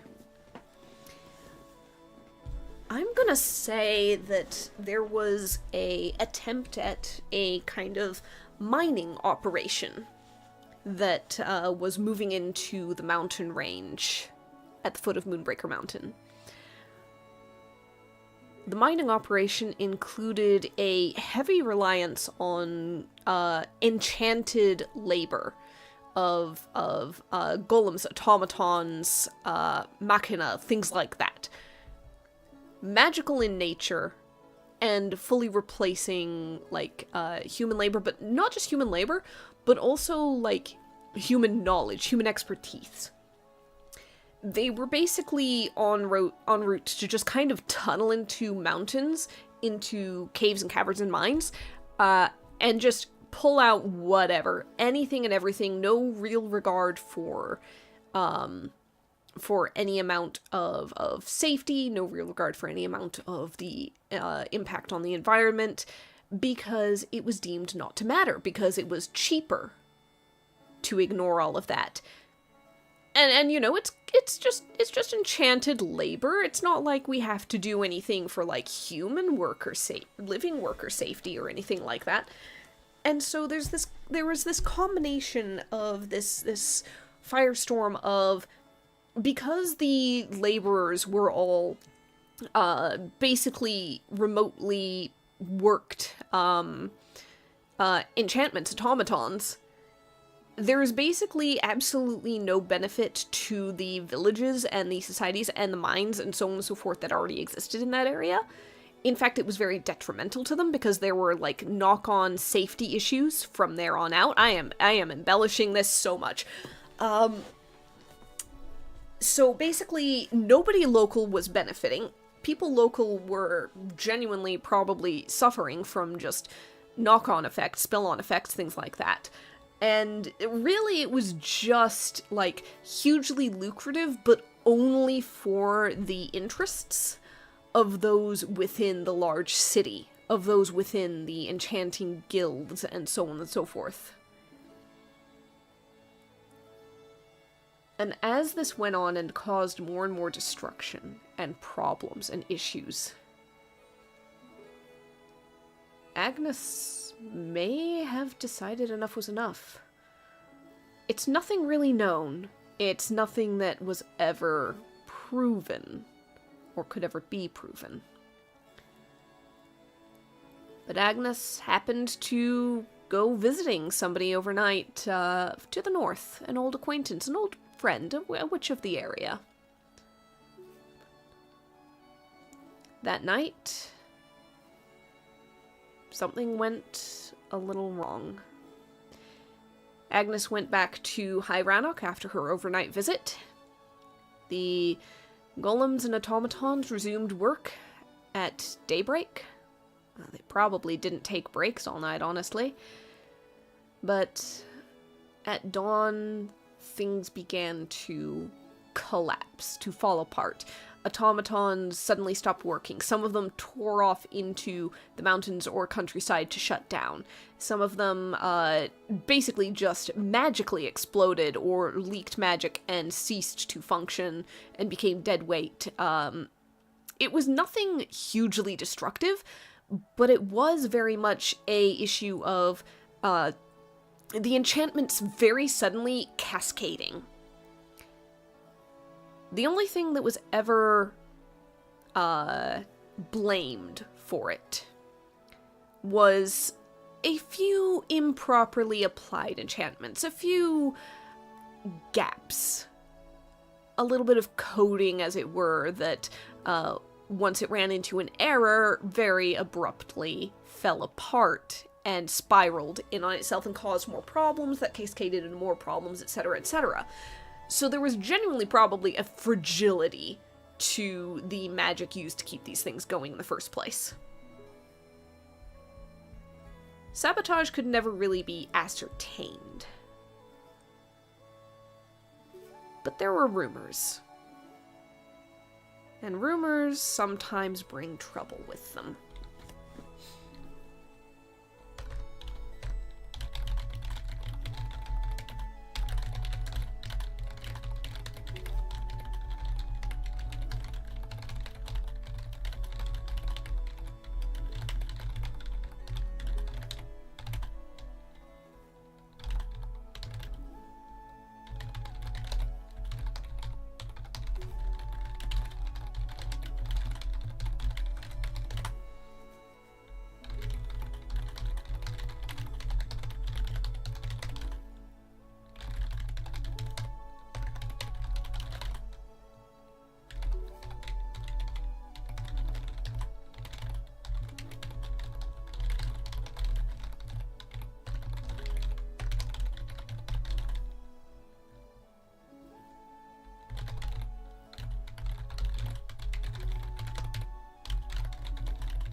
Alright.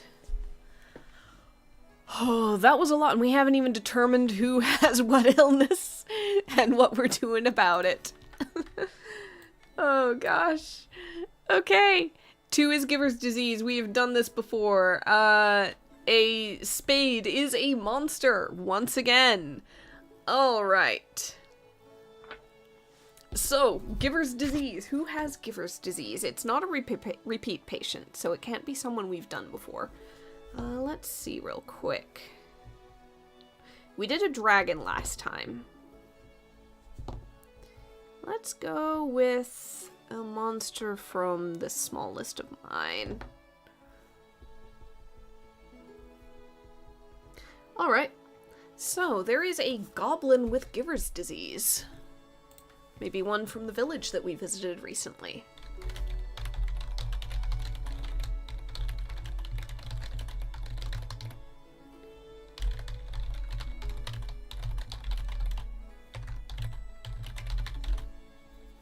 So, she's accompanied by some of her clan. They've basically dragged her here out of worry. Goblins are aware that sometimes when a person starts giving things away out of the blue, out of nowhere, beloved things especially, something is wrong. It could be Giver's Disease, it could be something else. Either way, they're worried and would like us to look into it. So, we shall do so. Let's see, what is her goblin-y name? What is her goblin-y name? 29. I don't think we've had a Farkas before.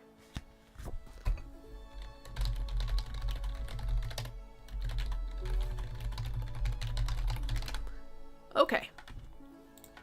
So we're gonna have them sit tight, and we shall go ahead and start looking into this. The base timer is 6 plus 2 for Virgil plus 1, 2, 3 more for a treatment room. God damn, that is stacking. Alright. What we need is senses, hot and burn. I believe we've done this before. I didn't make a little side note for it, so now I need to scroll up and see if I can find where the dragon is so that I can, there we go. Pelagius the dragon. Right. Okay. It looks like we needed Cold Rust in the dungeons, Surgeon Sap, and Cynic Ivy. It was Greedy Gulp. Alright.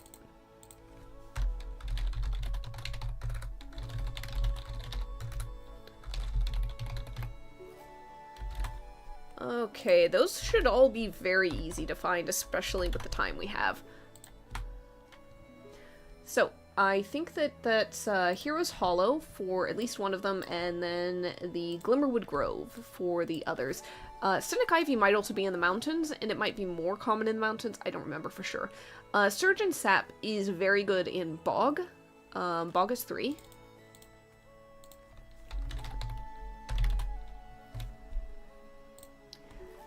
Let's see. Where's my Cynic Ivy? Bog 10. Mountain is 9, but Bog is 10. And if I want to find everything in one place, then I'm gonna go to the Bog. Excuse me. And then Cold Rust is in the dungeon. Dungeon 2. Oh, Mountain 7, though. Because the, Cynic Ivy's Mountain 9. Is it worth doing a Mountain 9 and a Mountain 7 when I could just go to the dungeon and get 2?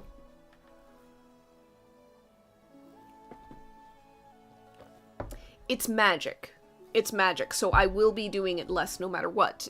2 minus 2 basically is gonna probably a base 1, technically. Mountain 7 minus 2 is 5.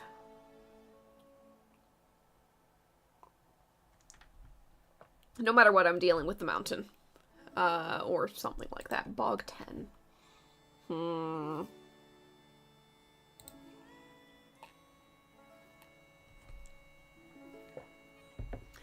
So, Mountain 9 and Mountain 7, or Bog 10 and Dungeon 2.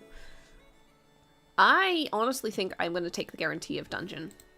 I'm going to keep looking in the Bog for Cynic Ivy. That's what we're going to do. That is what we're going to do. Alright. we are going to... Boop. Copy that real quick because that's my recipe.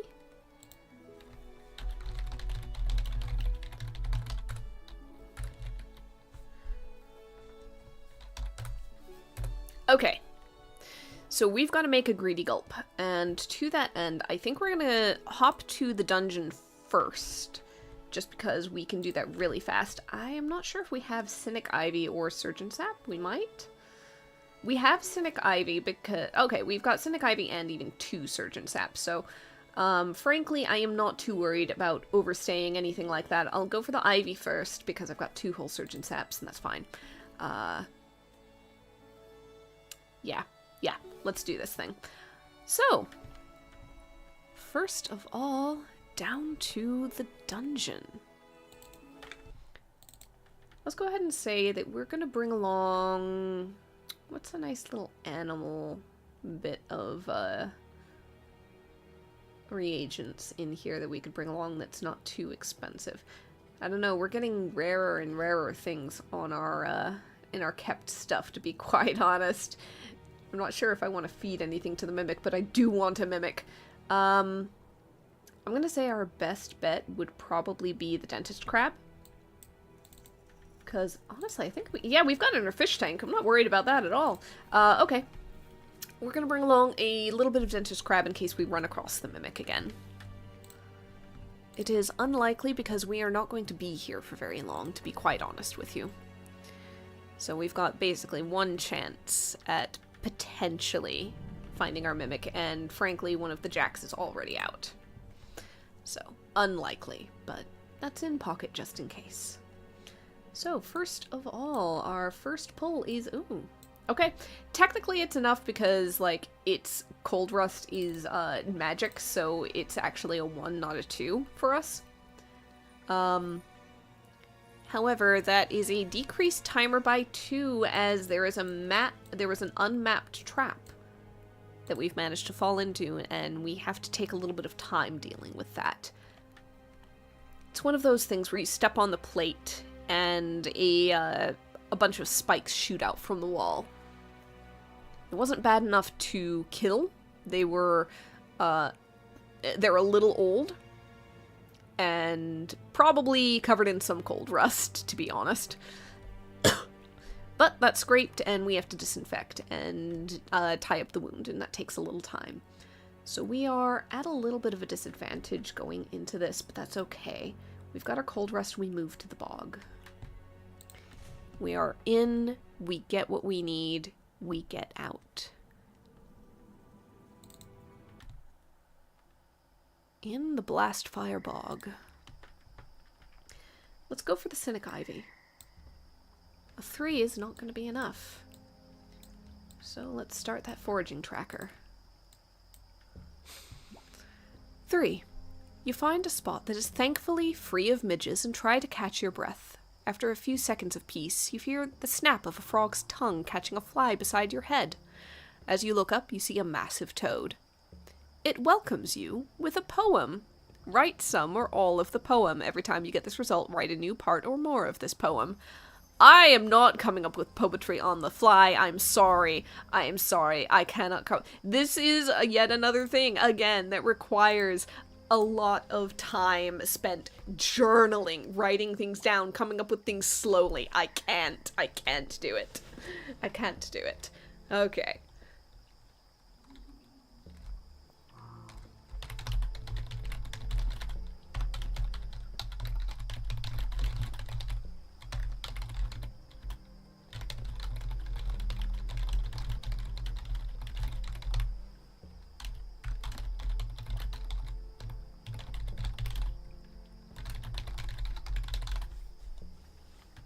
The frog poem is going to just have to be a little bit of imagination.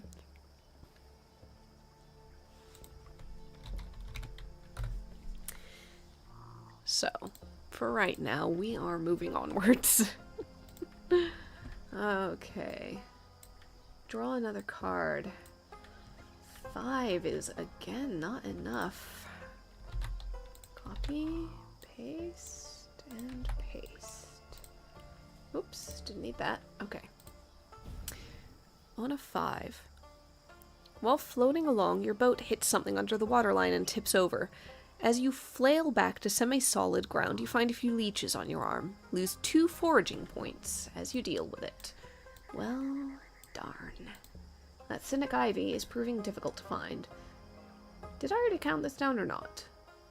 Okay, hold on. It was 1, 2, 3. There was 1 for the cold rust, minus 2 for the trap. There was 1 to get to the bogs.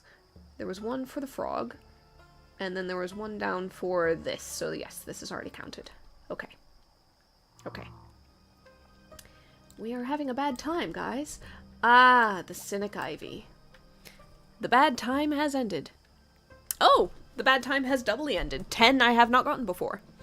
A large turtle swims past with a micro island on its back, and as luck would have it, there's a reagent growing on it. Draw a card and treat it as a plant of that value. So let's go ahead and see what plants we can find. Presumably bog-based? Is there a bog 7 anywhere in here? If not, then I'll settle for like a forest or something like that. Let's see. I need bog and I need plant. Okay, deep reed would count. I think deep reed might be as good as that gets. Either that or silverleaf. Okay. Let's go with, oh, come on now. Let's go with a deep reed. Copy that.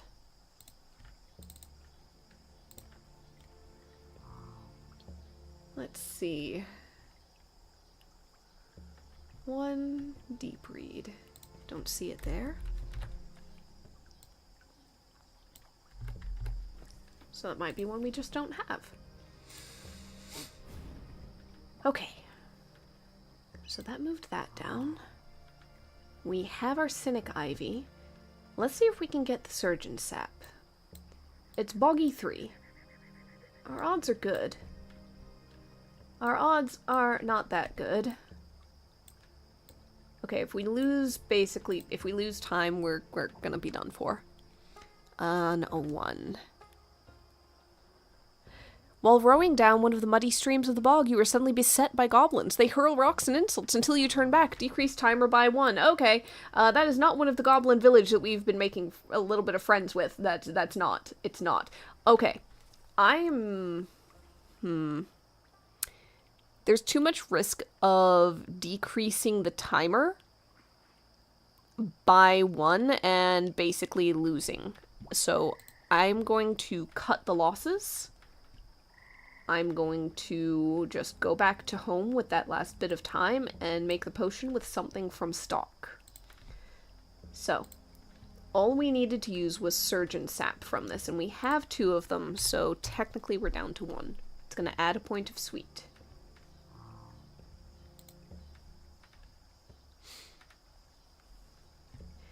So, cynic ivy, cold rust, surgeon sap is 1 point of sweet.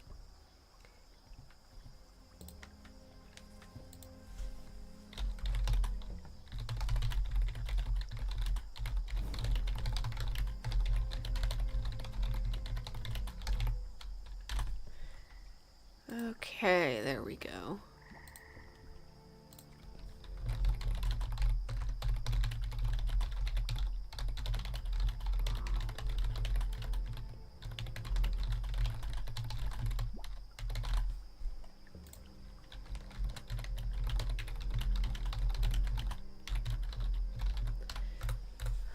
Alright, so we brew up a greedy gulp in just enough time. So that is not a perfect potion, but it is enough to give us 1 point, which puts us into expert territory. For silver, it was 40 for advanced, plus 10 for the treatment room is 50, plus 1 sweet from there, 1 sweet from the hive, and 1 sweet from the fox. So 3 sweet is 12. Oh god, you're... Watch me do math live. I think not. 50 and 12 is 62, and add that to the 515, 577. Okay. Okay, I will say this about, like, doing this game this way instead of, like, purely analog pen and paper. I really like having given myself these very easy ways to, like, move things around, to change numbers. I am not having to sit here with a pencil constantly erasing numbers and changing them. And, like, you know how you end up with this gray smudge on the paper, or it wears smooth or out or something like that? And it's just, it's not ideal the more you write over that spot. Yeah, that is something that I really like having this set up for. I like having the trackers be digital. You can do something, I think, with, like, in-person analog trackers where you have, like, those little fish stones that you get in, like, the floral section of the craft store. Or similar little things. Beads, tiny pebbles, things like that. You can absolutely have your trackers, but I think it would take a little bit of setup in order to get this level of convenience and ease of tracking. Okay, anyhow, we are moving along. Let's go ahead and figure out what we want to do with our downtime.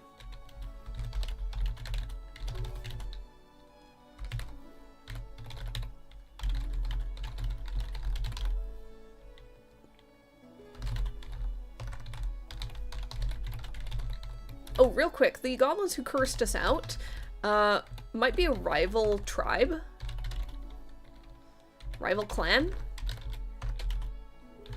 Lives in the bog. They don't get along well.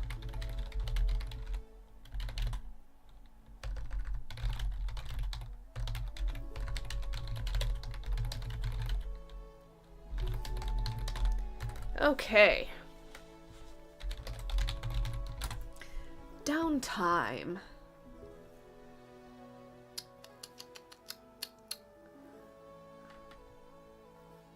So I think the thing to do might just be Margot info, potentially.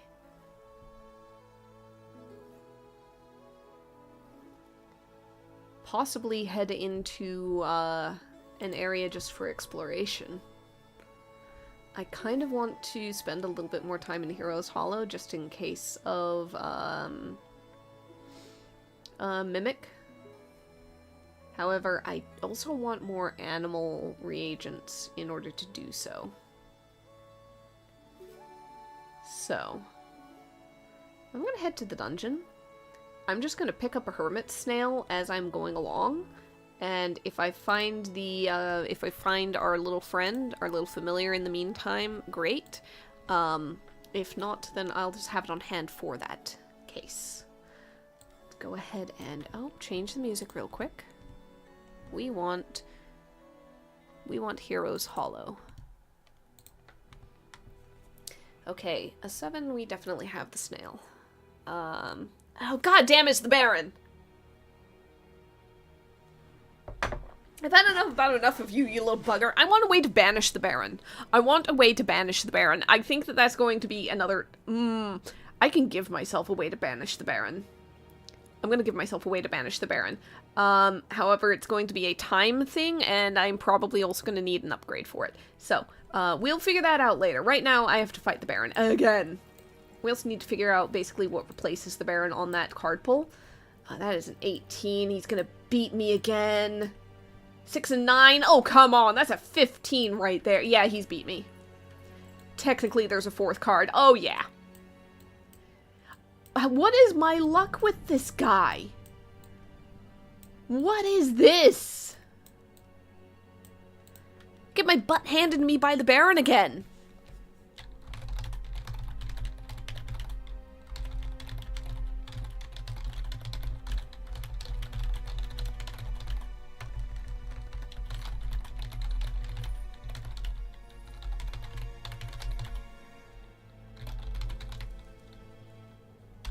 Alright.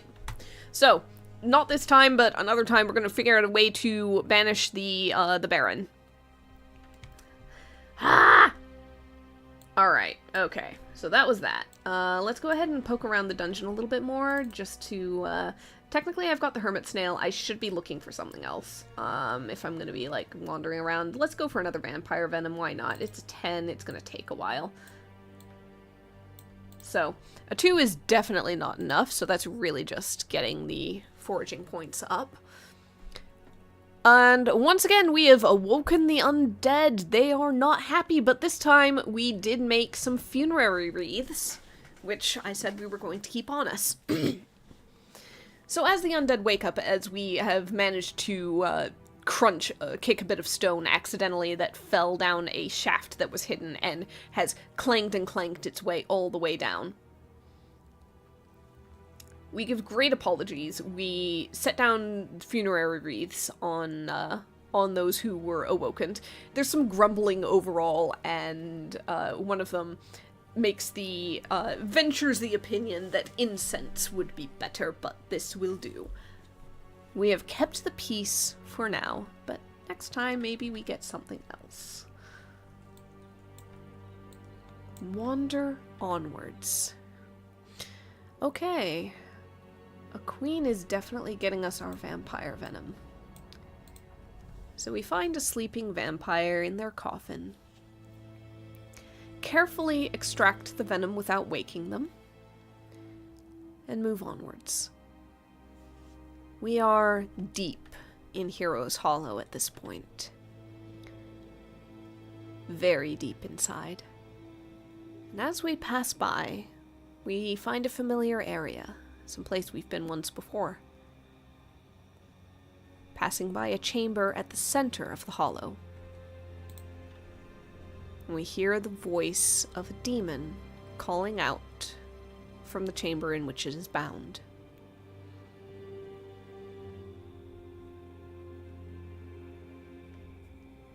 Let's see, how long ago was this? Was it just last time, or what? No, it was a while before.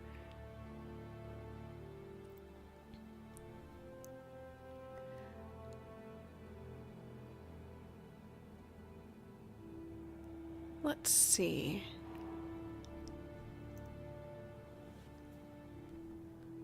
I can't find where I've run across this demon before. I know I've done so.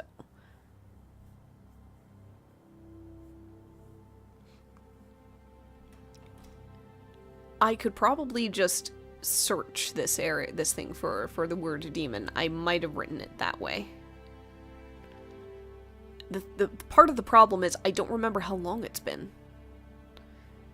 And so I don't know how far up I'm having to scroll. It was fairly late into the gameplay, I think. It wasn't like in spring, I believe. So in theory, summer perhaps?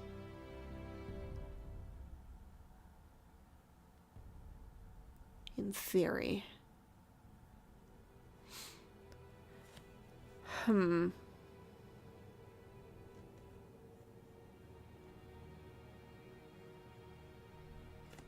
Oh gosh, I'm just remembering we haven't been to the depths very often.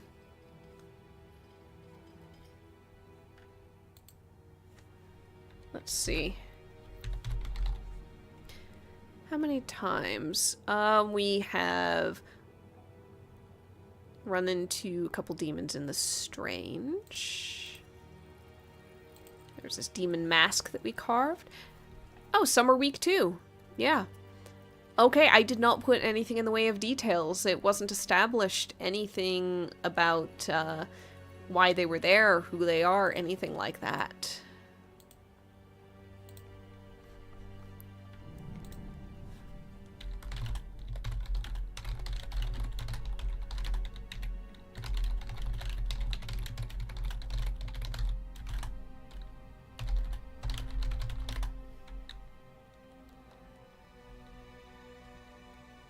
Okay.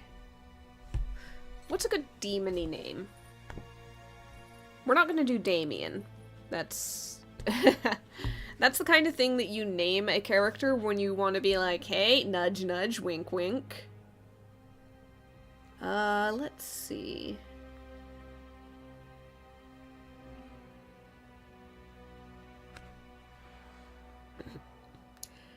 Yeah, some of these names that I have on the list are strange, but I'm not sure they're necessarily, demon-y, per se. I could do the opposite and go angelic with Azrael. Alistair has a flair to it.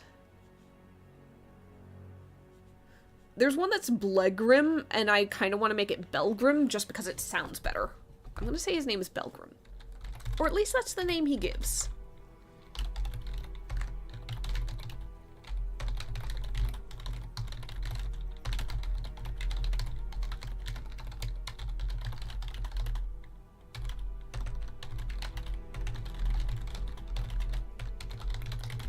He gives the name Belgrim, the nearest and most convenient approximation of his actual name that he can give in our language. Something we can actually say.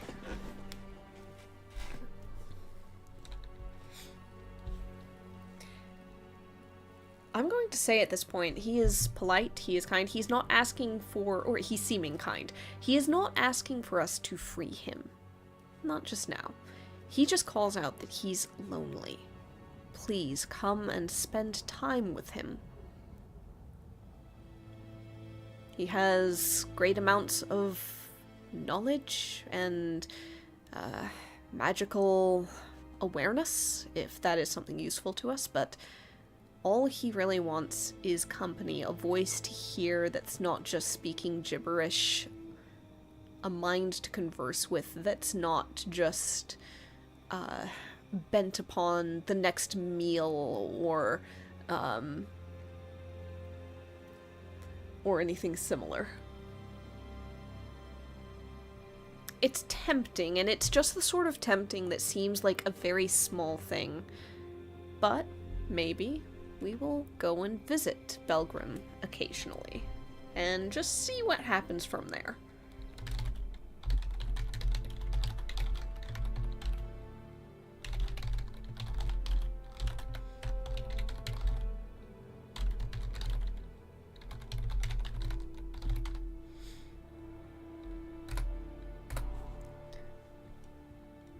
So we'll figure that out in the future as well. Maybe he knows a way to get rid of the poltergeist, the Baron. I don't think we talk about it with him, but it might be something that occurs to Viola. Okay. So we have absolutely picked up our vampire venom. And I am going to note that while I'm thinking about it. Because I will forget otherwise. Okay.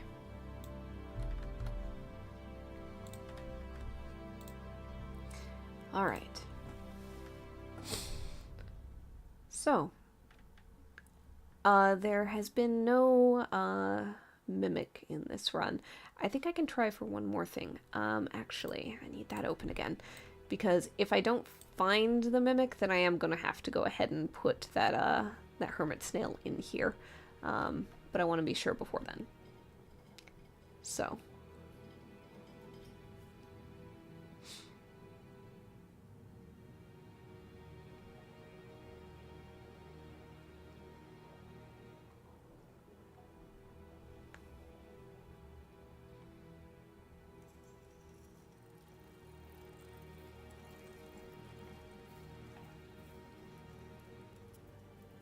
You know, I was looking at an innocent suffering going, yeah, that's a 2-star thing. That may be useful.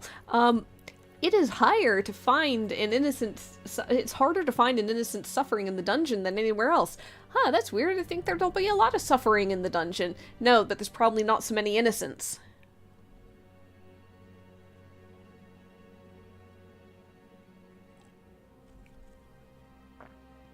That's just how it is.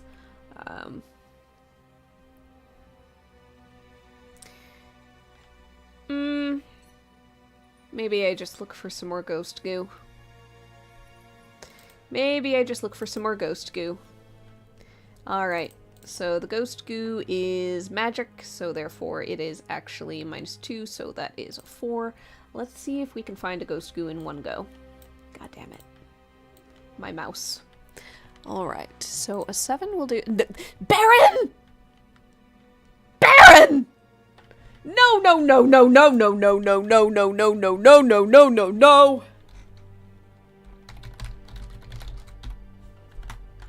Alright, we're definitely dealing with this thing. We're definitely...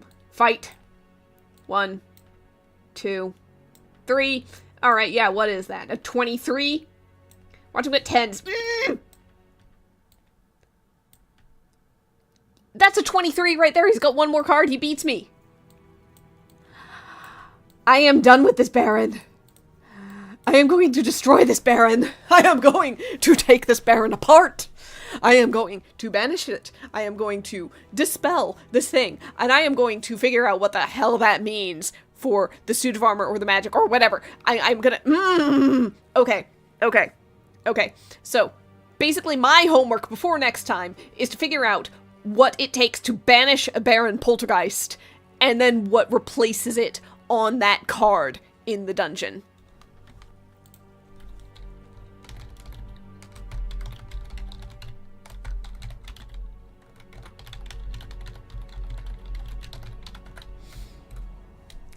Oh, okay.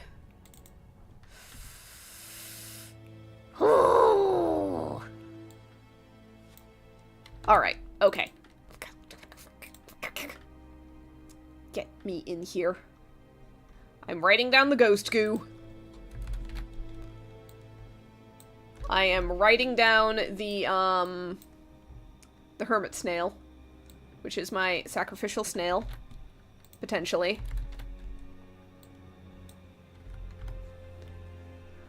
Save changes. Alright. Okay, guys. Okay. I don't know if anybody's watching. I don't know if anybody will watch or has watched or anything like that. But if you have any suggestions for dealing with the Baron, I will take them. I'm going to show my initial thought, which I think is in upgrades. So, there is a spirit seal, which is hauntings are a very real and very common problem from witches. With this magic circle, you'll be able to send the spirit onto the afterlife at any point, get rid of any spirits that are haunting you. This is supposed to be something that is within the cottage, within the witch's home. I don't think that it is meant to be necessarily something portable, and it's just a solve the problem with silver sort of thing. I don't want to solve the problem with silver. Hi, I have had my butt kicked by the Baron, I think 4 times within this one playthrough. I am getting sick of that thing, and I am going to find a way to banish it. I have strong feelings, how are you?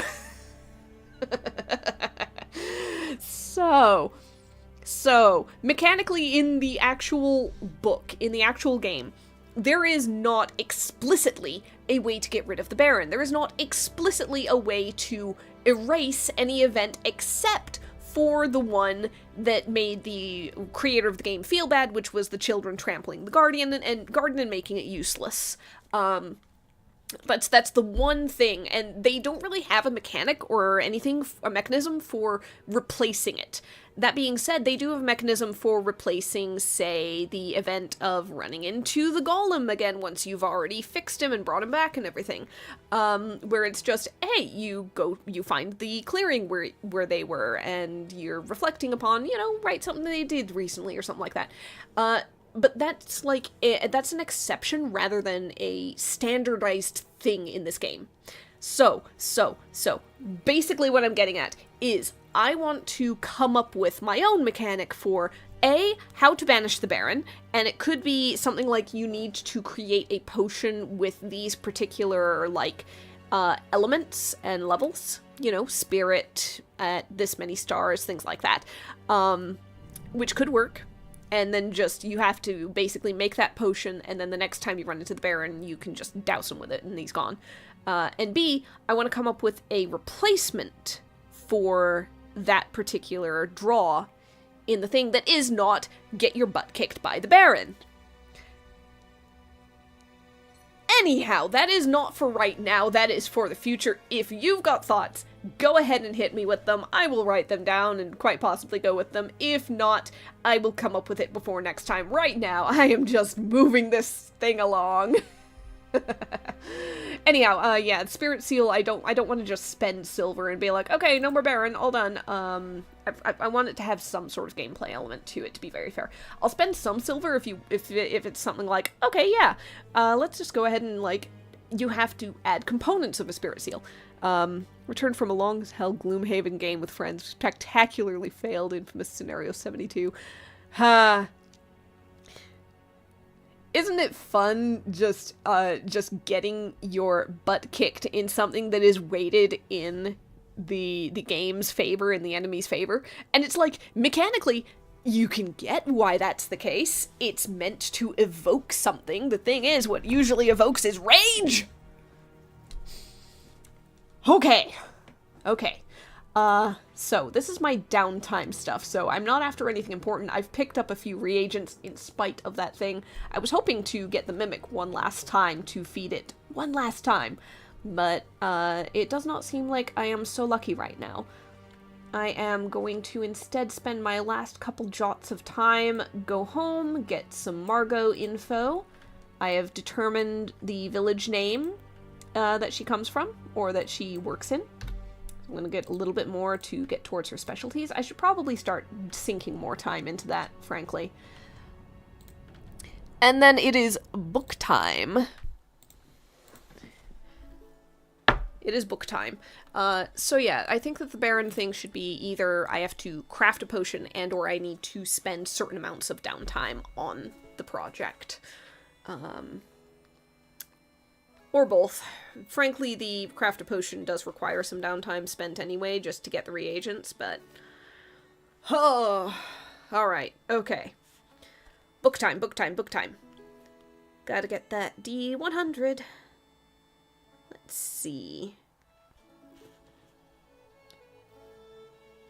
For the record, the weirdest, most described books are the magical ones, which are like 76 upwards. But I realize saying that does kind of spoil the give me a random number from 1 through 100 thing, so... Whoops. I messed up. Alright, I will just go ahead and roll. I rolled a 98, so we're gonna get a weird one anyway. Let's see. Oh no, this is a terrible one to have in a book that is not permanent. It's called The Art of Living Flora by Winona Davis. An illustrated guide to common flora. Any plant pressed between the pages will remain alive and fresh indefinitely. So, like, Viola has a couple hours maybe to press some plants and keep them fresh indefinitely. I get the impression she's already got something that does that, just with, you know, the number of reagents she can gather, and they don't go bad. There is no, like, rot mechanic, which, thank goodness, that would be a hell of a thing to try and keep track of.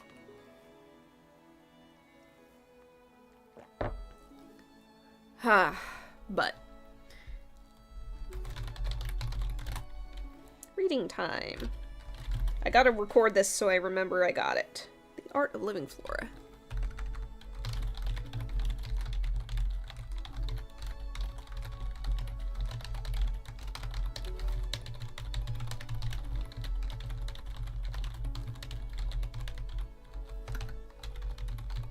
So Viola might spend just a little bit of time that evening just randomly pressing a few of the more fragrant herbs, not necessarily reagents, but just cooking stuff.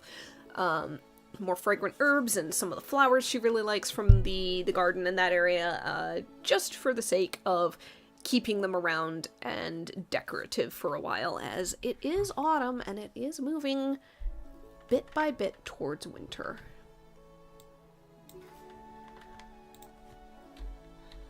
Okay.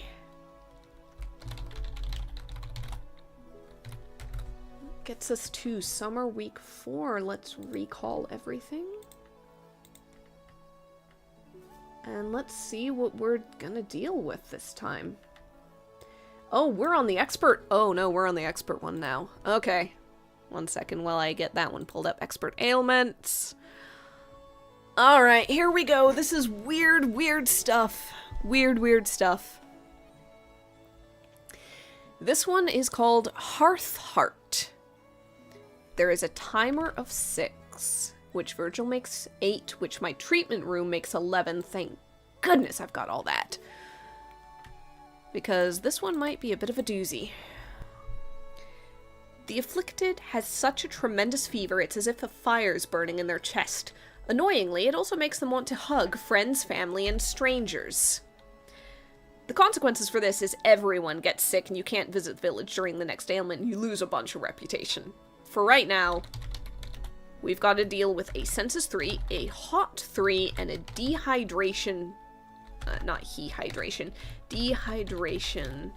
But, my god, what am I typing? Dehydration 2. It's a problem when you're looking too far ahead on words and other phrases and stuff. Dehydration 2. Okay, things are getting a little difficult. Let's see what we can do. So, senses 3, hot 3, dehydration 2. Have I got anything on hand that does this? Because we are moving into the things where, let me see real quick. Yeah.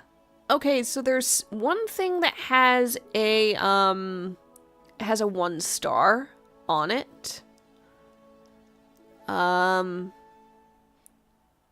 2 things with a 1 star, 3 things with a 1 star. Yeah, otherwise we are up to 2s and 3s on pretty much everything. So 1 star reagents are rapidly becoming less and less useful. Senses hot dehydration. We need 3s and a 2 for dehydration. Okay, okay. So, alright. Salamander urine can take care of the hot part perfectly. It even adds a point of sweet, and it would be a one-off thing because it would have to be boiled and only cures that one thing. So we can find something in senses that cures one thing in dehydration, where that's the only thing. Great. I have my doubts. I have my doubts. Cynic Ivy is senses, but also magic. We do have it on hand, so technically it's not a bad pick. Glacier Moss does dehydration, and it's 3-star instead of 2, so, like, that's not too bad. So in theory, I have everything I need if it comes to that. Oh, I've got another salamander urine down here. Oh, that's okay. Ambergris can do senses, cold and pain. CB Saliva, senses, 3-star. It does all the things. Flood Bulb is dehydration and poison. I really want to know if I can find something that's only senses or only dehydration. I have my doubts. I have my doubts. Okay. So, we need senses 3, and if I can't find something that's perfect, then I'm just gonna have to accept. Oh, come on! Coffee Cap is only senses, but it's only 1 star. I'm losing. I'm losing. It's not powerful enough. Cynic Ivy might be the only thing.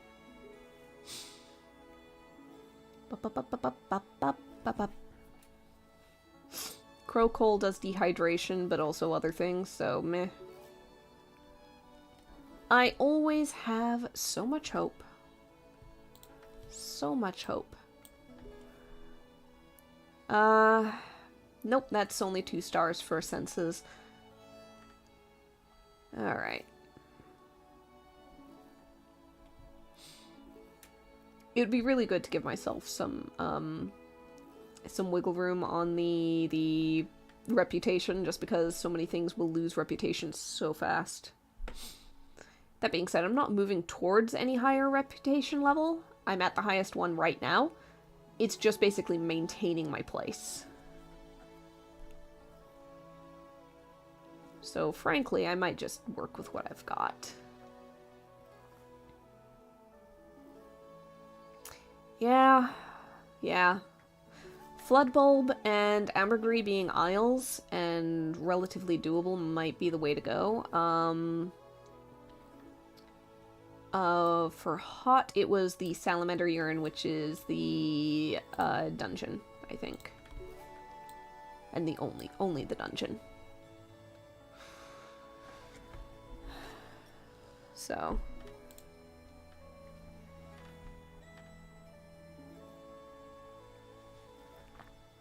Dungeon and strange is better.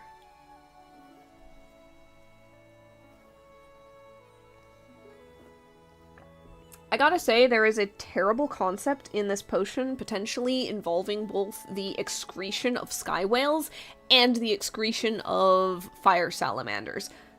Like, what is going on here? Plus the seeds of a flood bulb. You can't argue with that. Okay. Okay. So, I am definitely not going to be able to make it perfect. But I can make it work. So, for the senses, I need, ambergris, which is aisles. 9 is my best option. For hot, I want salamander urine. Strange 5. Dehydration. Flood bulb, which is aisles 4. Let's see. All of these are animal or plant, so I'm not benefiting from my magic wand, reducing magic foraging. But that's okay. Yeah, it's okay. I'm just gonna add the +1 sweet underneath there, just so I remember it, because once I get into actually doing this, I am going to forget everything. Oh, we haven't determined who has got this advanced ailment yet.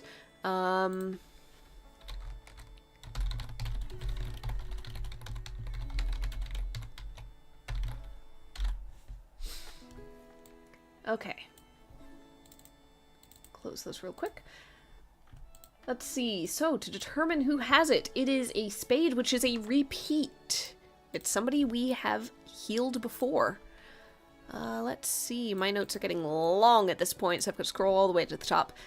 In the past, we have helped Xavier, Mercutio, Garrett, Marco, Jack Davis. I think there was an Oshalin that was a like on and off adventurer, but is settled in the area for now.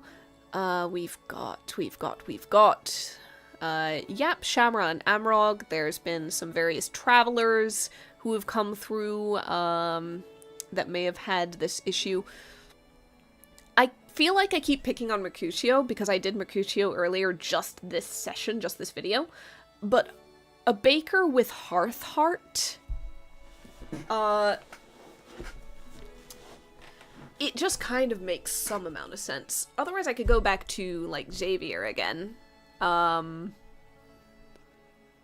It's been a while since we've pulled him in for anything.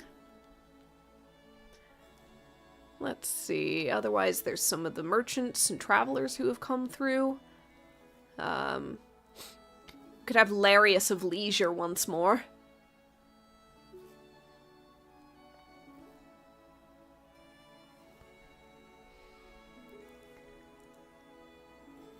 I'm gonna say it's somebody who lives in town, who's a native of town, not a traveler going through. Just because of the risk of everybody in the village catching it. More so.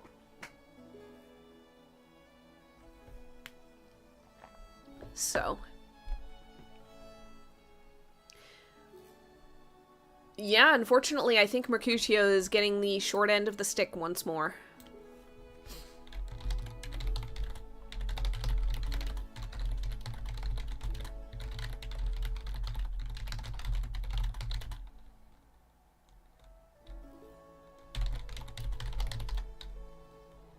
So Mercutio has caught Hearth Heart, has a terrible fever, and is at risk of spreading it to everyone with his hugs. We have currently settled him in our treatment room while we try and contain him and also collect what we need, but we only have so much time before he might go wandering off and and insisting he needs to bake the bread even though he feels terrible, and he has to get things done. He has to thank people for taking care of the shop for him while he's been down. Alright. That is what is at risk. Let's go ahead and do this. Technically, I do have everything I need. I can just make it from stuff in stock, so we're gonna go basically up the line. Let's go ahead. I think I've got actually 2 of the salamander urine. When I scrolled, like, I've got it in here twice. Yes, I do. So I am not worried about the salamander urine at all. I think I want to go for the aisles first. Let's go for ambergris first of all, and just do the long, possibly long one, and get it done and out of the way if possible. Do the hard one first. Alright, Cloud Isles.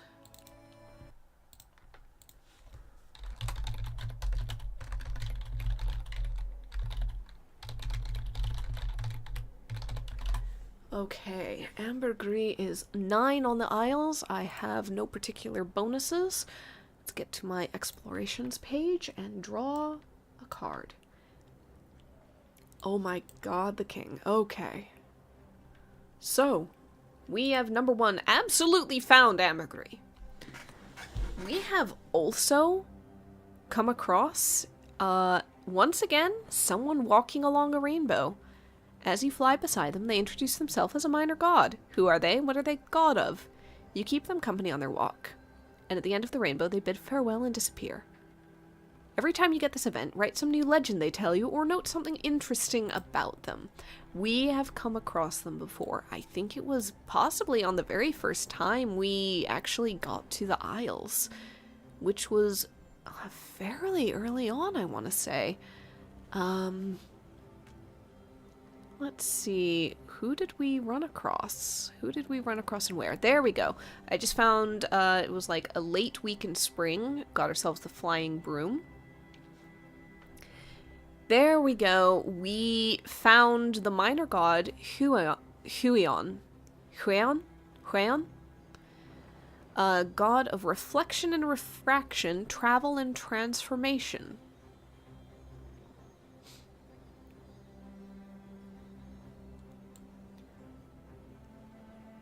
So, Huion isn't necessarily helpful for getting reagents, but they are good for conversation.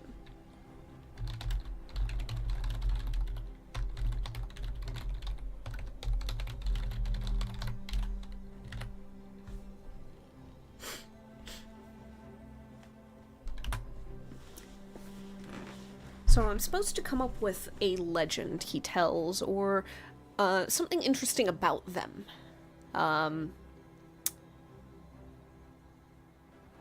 So what do they tell us, or what is interesting?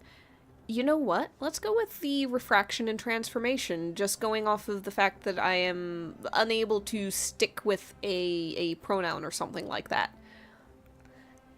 I think that they shift in appearance frequently in presentation. One moment, she's a beautiful goddess walking along. The next, he is a strapping god.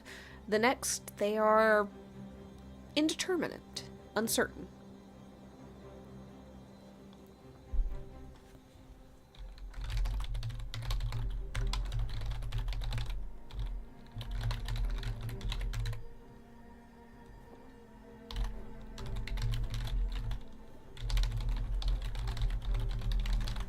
One moment, Huion is old, the next young. They're a child, and then they're an elder, and then there's something in between. They might even reflect different, like, race appearances. Human, elf, Fjerbolg. The one thing that's a through line is walking upright, 2 arms, 2 legs, typically a pair of eyes. Other than that, fairly transformable.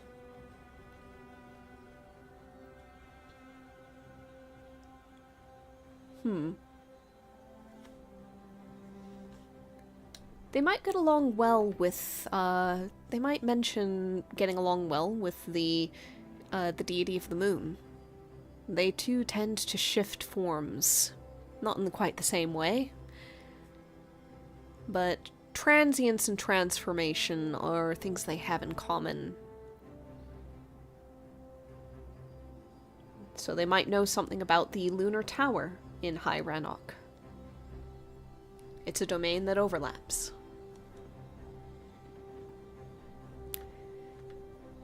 We part ways with Hueon and carry on with our search. We have ambergris. Now we need a flood bulb. Oh, gotta bring that timer down by 1 for the meeting of the god. A 2 is not enough for a flood bulb, but it does give us a couple of foraging points. Scoot that timer down. I never remember when I do that. And a 4. Oh, it is time. So, this is the landed cottage, which was Cayenne's and which we helped her fix a while ago. She took off, and I said the next time I got that, that piece, we would get to meet her grandmother. So, time to pull up the name that I dropped a little bit earlier. Let's see, where are you? Did I not bold it? I might not have bolded it. Where is it? Where is it? There, I didn't bold it. Time to bold it. I try to bold important names in my notes, but I'm not particularly very good at it.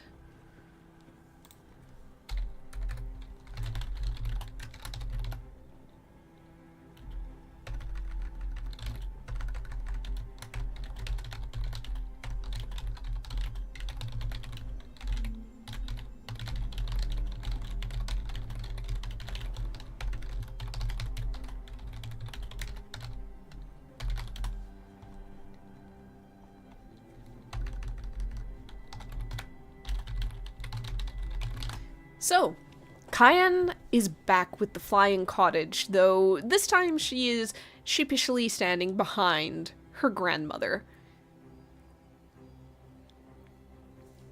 Viola comes in for a landing on the broom to exchange hellos and do a little, yes, hi, I'm the witch from down in High Rannoch, ran into your granddaughter, etc. The grandmother is introduced as Piera, the traveling witch. And at this point, it's a fun little thing that a couple of weeks ago now, I believe, in-game. Yep, Autumn Week 2. Viola found a letter written by Agnes, addressed to a Piera. She left that letter at home. She's no reason to carry it around, necessarily. However, she mentions finding this bit of mail that was written and never sent, and that she could pass it along when they meet again, if they meet again, or find a way to send it to her directly. But frankly, the message was really just a pseudo-introduction of Viola herself, so it might not be worth it. I think Viola asks if Piera knows anything about where Agnes might have gone, what she might have been doing, how Margot, the witch, was involved. Piera knows of Margot. She might not know details of anything in particular, but it's something she can look into.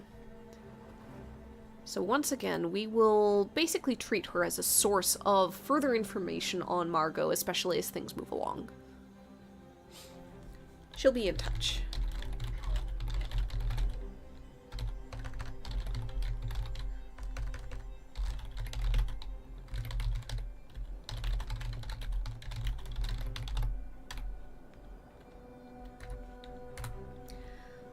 Okay. I think that having completed that, the next time I get the flying cottage result, it's basically going to be running into Piera and potentially advancing the information tracker that I've created for myself. seems like a decent transformation of that event. In the meantime, though, I've got a patient to cure and flood bulb to find, so goddamn, well, frankly, the flood bulb being 4 means that I do automatically get it now that my tracker is 4, unless, of course, this event reduces my thing. Okay, it doesn't reduce foraging points, but it does reduce timer. I don't think I decreased... Yeah, I didn't decrease for this yet. Technically, the event takes 1 naturally. Foraging around on one of the larger islands, you come across an animal that could never have gotten up here on its own. Another one! What is it? Do you escort it back to its original locale? If so, how does that go? Decrease timer by 1 if you do. Oh. Alright. Okay. Okay. We find the flood bulb regardless. I'm gonna say we find the worst thing ever. We find a snapping turtle. A goddamn snapping turtle way up here. Who knows how it got here? Who knows? Maybe it bit someone who was carrying it as it tries to bite Viola when she's trying to rescue it.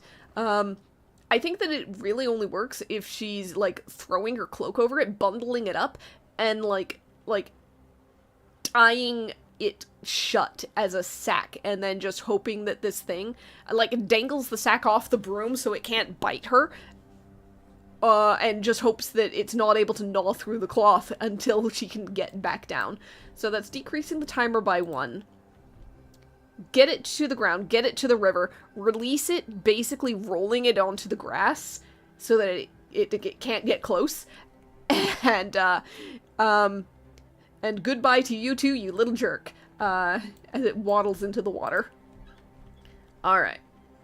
With that, we have, in theory, enough time to get salamander urine. We should be okay. Let's head down to the Strange.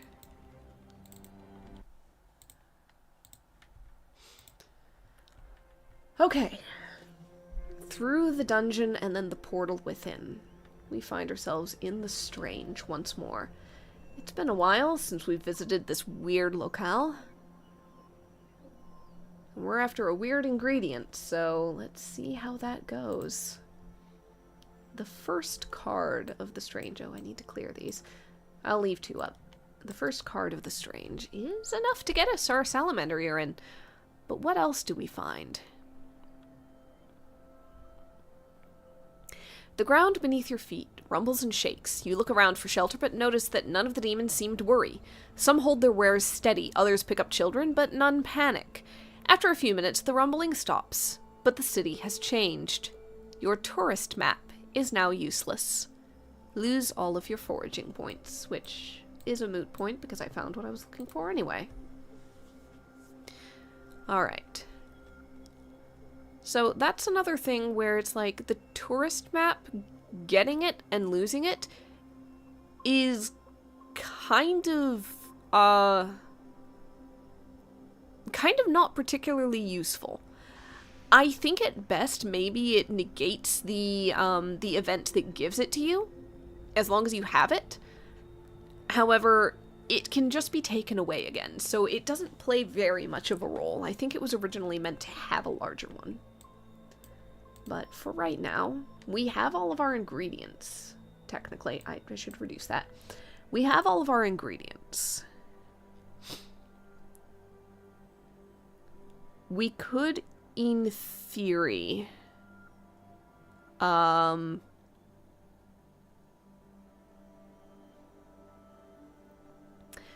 we could, in theory, just, go home and make it instead of continuing to wander around this area. That would probably be the smart way to go about it.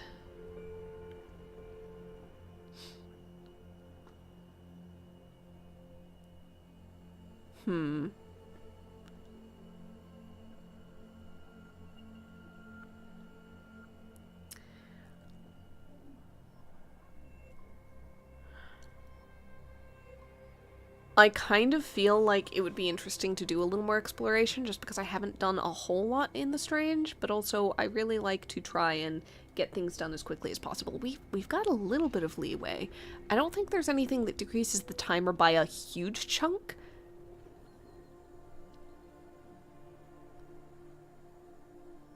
There's one that's potentially a bit of a risk.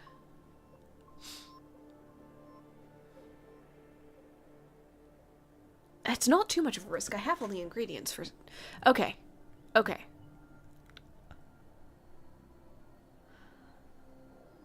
You know what? No. I'm just gonna go ahead and head back. I'm just gonna call it done. I'm gonna go ahead and head back. And I am going to do what I can with the potion I have, with the ingredients I have. Okay. So...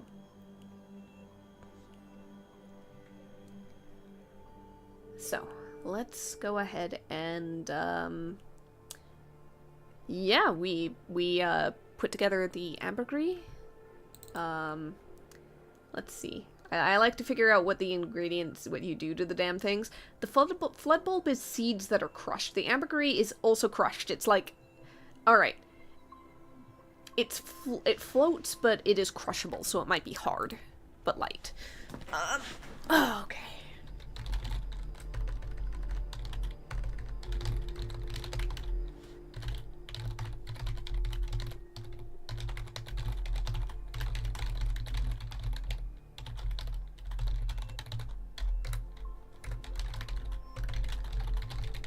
So,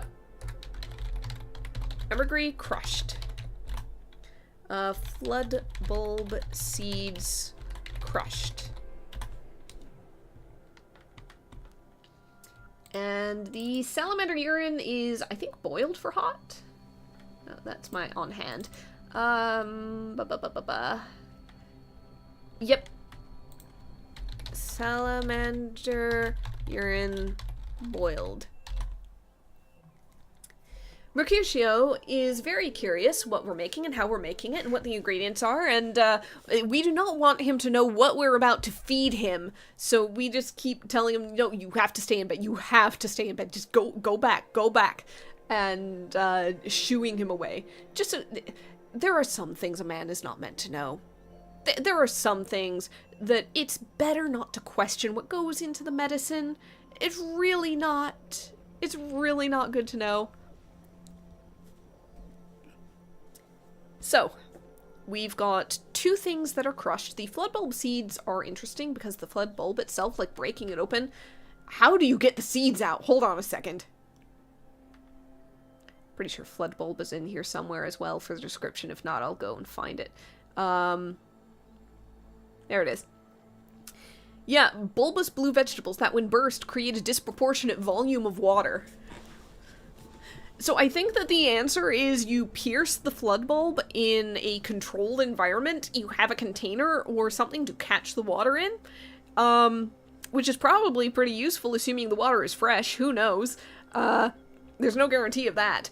And then after you've drained it, you cut it the rest of the way open and you scrape out the seeds and crush them.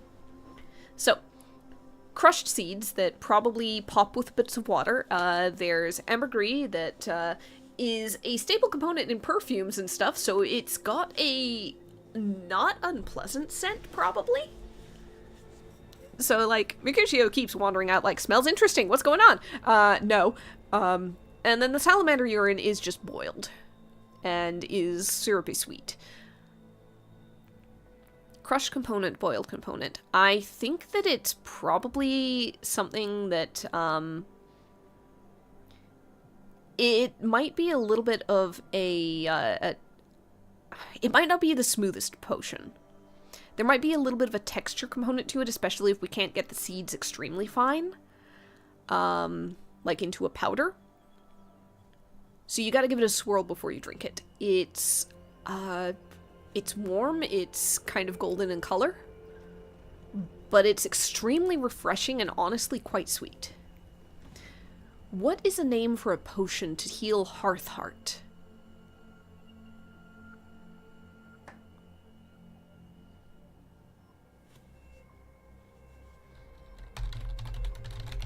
Hearth Health. Am I creative? Nah.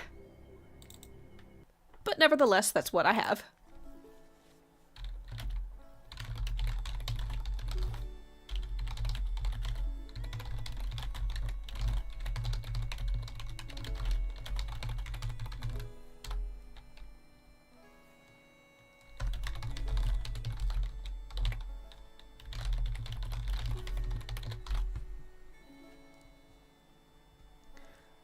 Alright, so I think that to the potion before they have it, the fox has brought a little something sweet, as per usual this week, and I'm gonna throw just 1 jot of hive honey in, because that gets us 3 immediately. Alright, now that we're an expert, we are making 50 silver base, plus 10 for the treatment room is 60, plus 12 is 72. What's 77 and 72? Calculator, do it for me. 649. Alright, I think it's high time we bought an upgrade. We gain 1 reputation. No more for doing perfect, because we just did not do perfect. We just did the best we could, but it was a success. So, yay. Alright.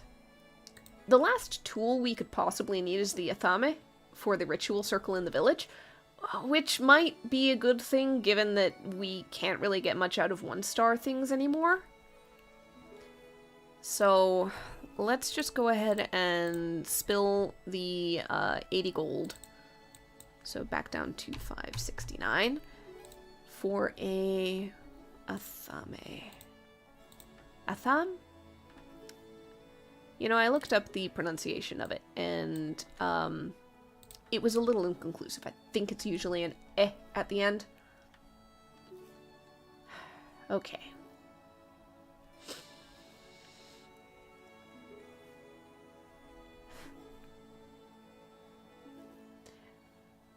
Oh, interesting. Tourist map is you cannot gain foraging points in the Strange without a map. That's what it does. That's what it does. Okay. I was like, I'm pretty sure I remember reading that it was basically useless at this point, aside from probably just negating that one thing. No, you can't gain foraging points in the Strange, so yeah, okay, good to know. I can't remember if I've gotten anything off the Strange with foraging points. I might have, but we are going to roll onwards because there's no point in rolling anything back. It's far too complicated and far too deep. But good to know. Alright, so basically you have to rely on getting the map in order to get foraging points in the Strange. Got it. Okay. Well, to be fair, until very recently, I did have a map, but I also did not know what the map did. So, we have a little bit of downtime. So the great question now is, do I buy any more upgrades? Do I, honestly, if I get 1 more hive, then I can add points of sweet to every single potion this season, with the sun sugar basically doing the other week.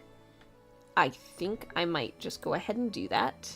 So we'll just go ahead and get 2 hives. So we've done 4 pips of it so far this season, and now I have 8. So 1 more hive. After that, I could potentially spend almost all my silver on one of the big gathering things. Otherwise, I could spend it on a spare room. 500 silver, reputation must be 30 plus. Like any respectable witch, you'll be expected to take on an apprentice eventually. Thankfully, the little wand gnawers aren't too much of a hassle if you know how to connect with them.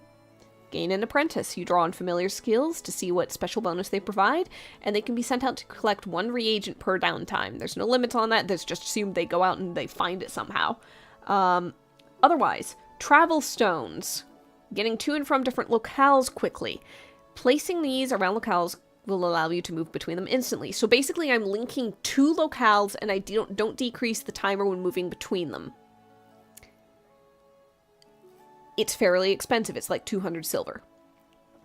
I don't think I want to deal with the issue of a Raven Loft, to be honest. That's just adding headaches to my everything. Okay. Okay, I think my greatest temptation right now is travel stones. The thing is, it doesn't get rid of travel time entirely.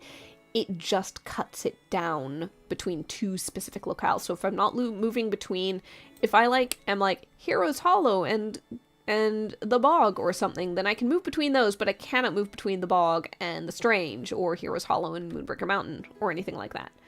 And with like 8 locales, it would be... I wonder if you can daisy chain them. If you have a connection, teleport stone, travel stone, that's linked to the Glimmerwood and then the Bog, can you then link the Bog to Heroes Hollow and basically go Glimmerwood, boom, boom, instantaneously?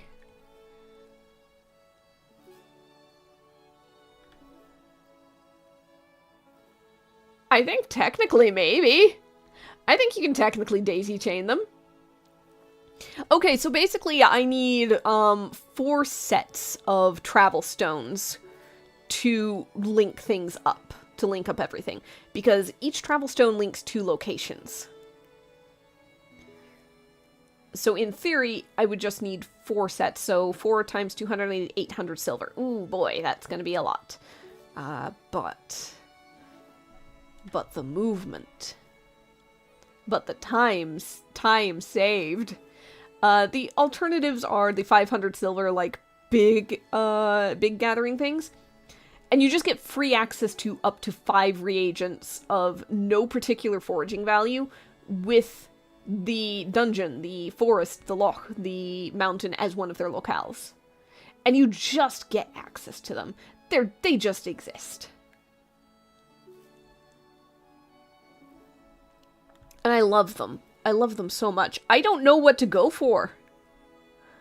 I am so indecisive about these sorts of things. I don't know what to go for. In theory, I think the answer is go for the thing that makes you the most silver, because then you basically get to, like, engine it and build up from there. However, none of these do that directly, per se. The closest thing is the hive, adding points of sweet. I've already done that. I could stack hives, to be fair. I can stack honey, but I don't really want to go to that extent right now. Okay.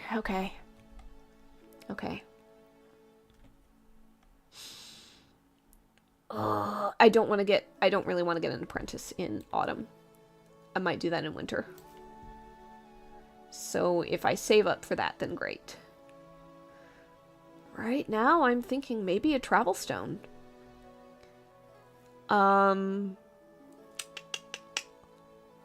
There is not really any one place that I am spending more time in than anywhere else, to be fair. I would say maybe some of the secondary locations, just because they tend to have better foraging values for certain things.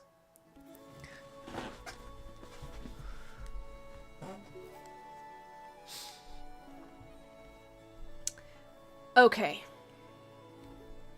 I'm gonna buy a travel stone. It's 200.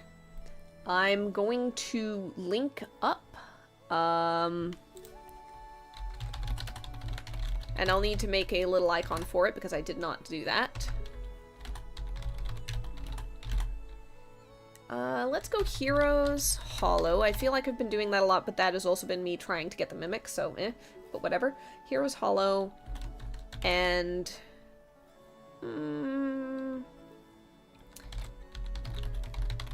let's say Heroes Hollow and Cloud Isles.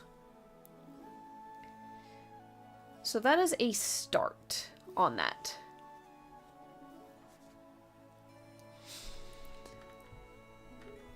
After that point, we're gonna go ahead and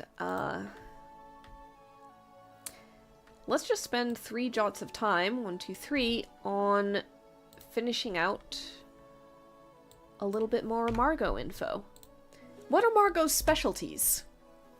Agnes specialized in enchantments, in crafting magical things, and making those work.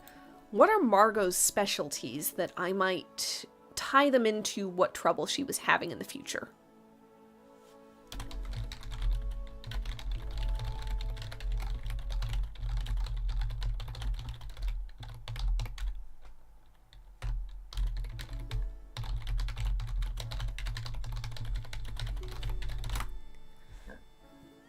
What school of magic was Margot, most devoted to, most specialized in?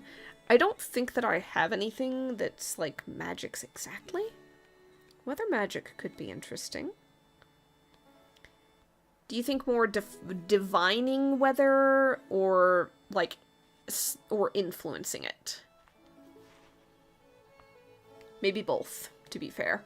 Divining weather seems like the low-level version, and then, like, calling up a storm or dispelling it would be the, getting stronger and more powerful sort of thing.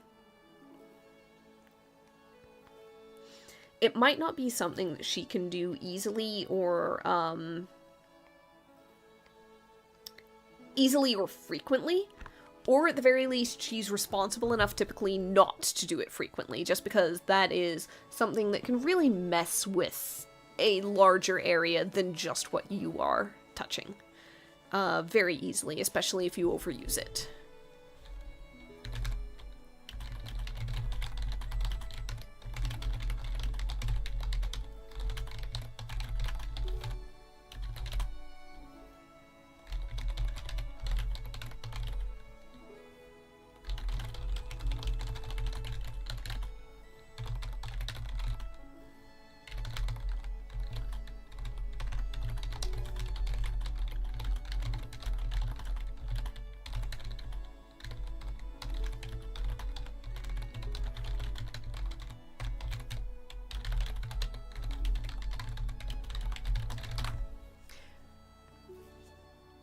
I will put the zone open question whether she was, like, purely cautious and wise in, like, avoiding overdoing it, or she was just a little less skilled or powerful than some people might assume, and she just covered it up with, it would be unwise to change the storm, though I think she did a few things. I think that she has basically, like, turned back a terrible storm when it was, like her town, Kirtlebridge, had taken hit after hit recently, and when a large storm brewed up, she just went out, stood on the bridge, and split it. Split it like a wave, so that it went around Kirtlebridge and did no further damage. And then she went and insisted that she had to take a vacation for about 2 weeks to recover. So,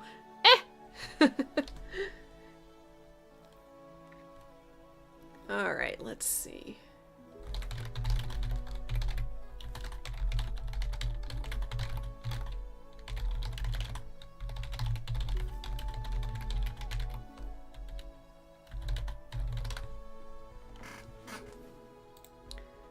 Okay. So, we're gonna just go ahead and leave that there. 2 little bits of time left.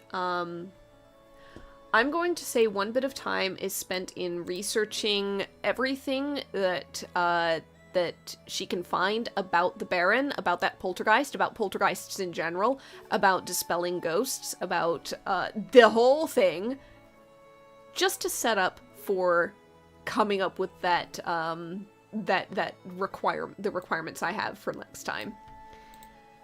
And then it is book time. Want to give me a random 1 through 100? Roll it, generate it as you will. Boop.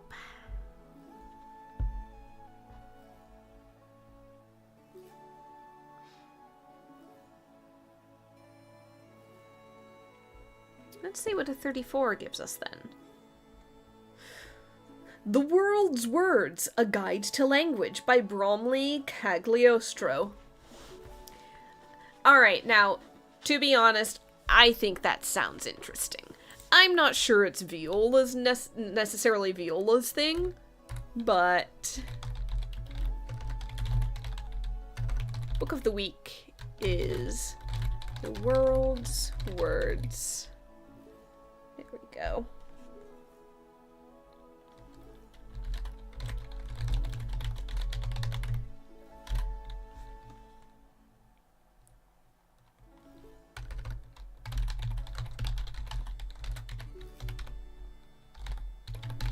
So, Bromley has written a guide to language, and honestly, if it seems useful, fun, or interesting, maybe at some point in the future, this is knowledge that can, that can give her a little hint towards something. Maybe there's something written about, like, a spell, a potion, something like that, and she's like, oh, that word means this, or came from that. I wonder if that's a hint to what it means, or what it's for.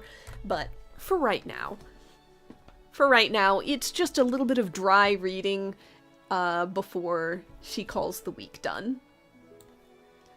Alright. So next time, that'll move us on to the middling week of autumn. And, also a goddamn poltergeist to dispel and get rid of and banish forever and ever and ever. But that's for then. And for now, thanks for hanging out. Hope you have a good one, and, yeah. Bye!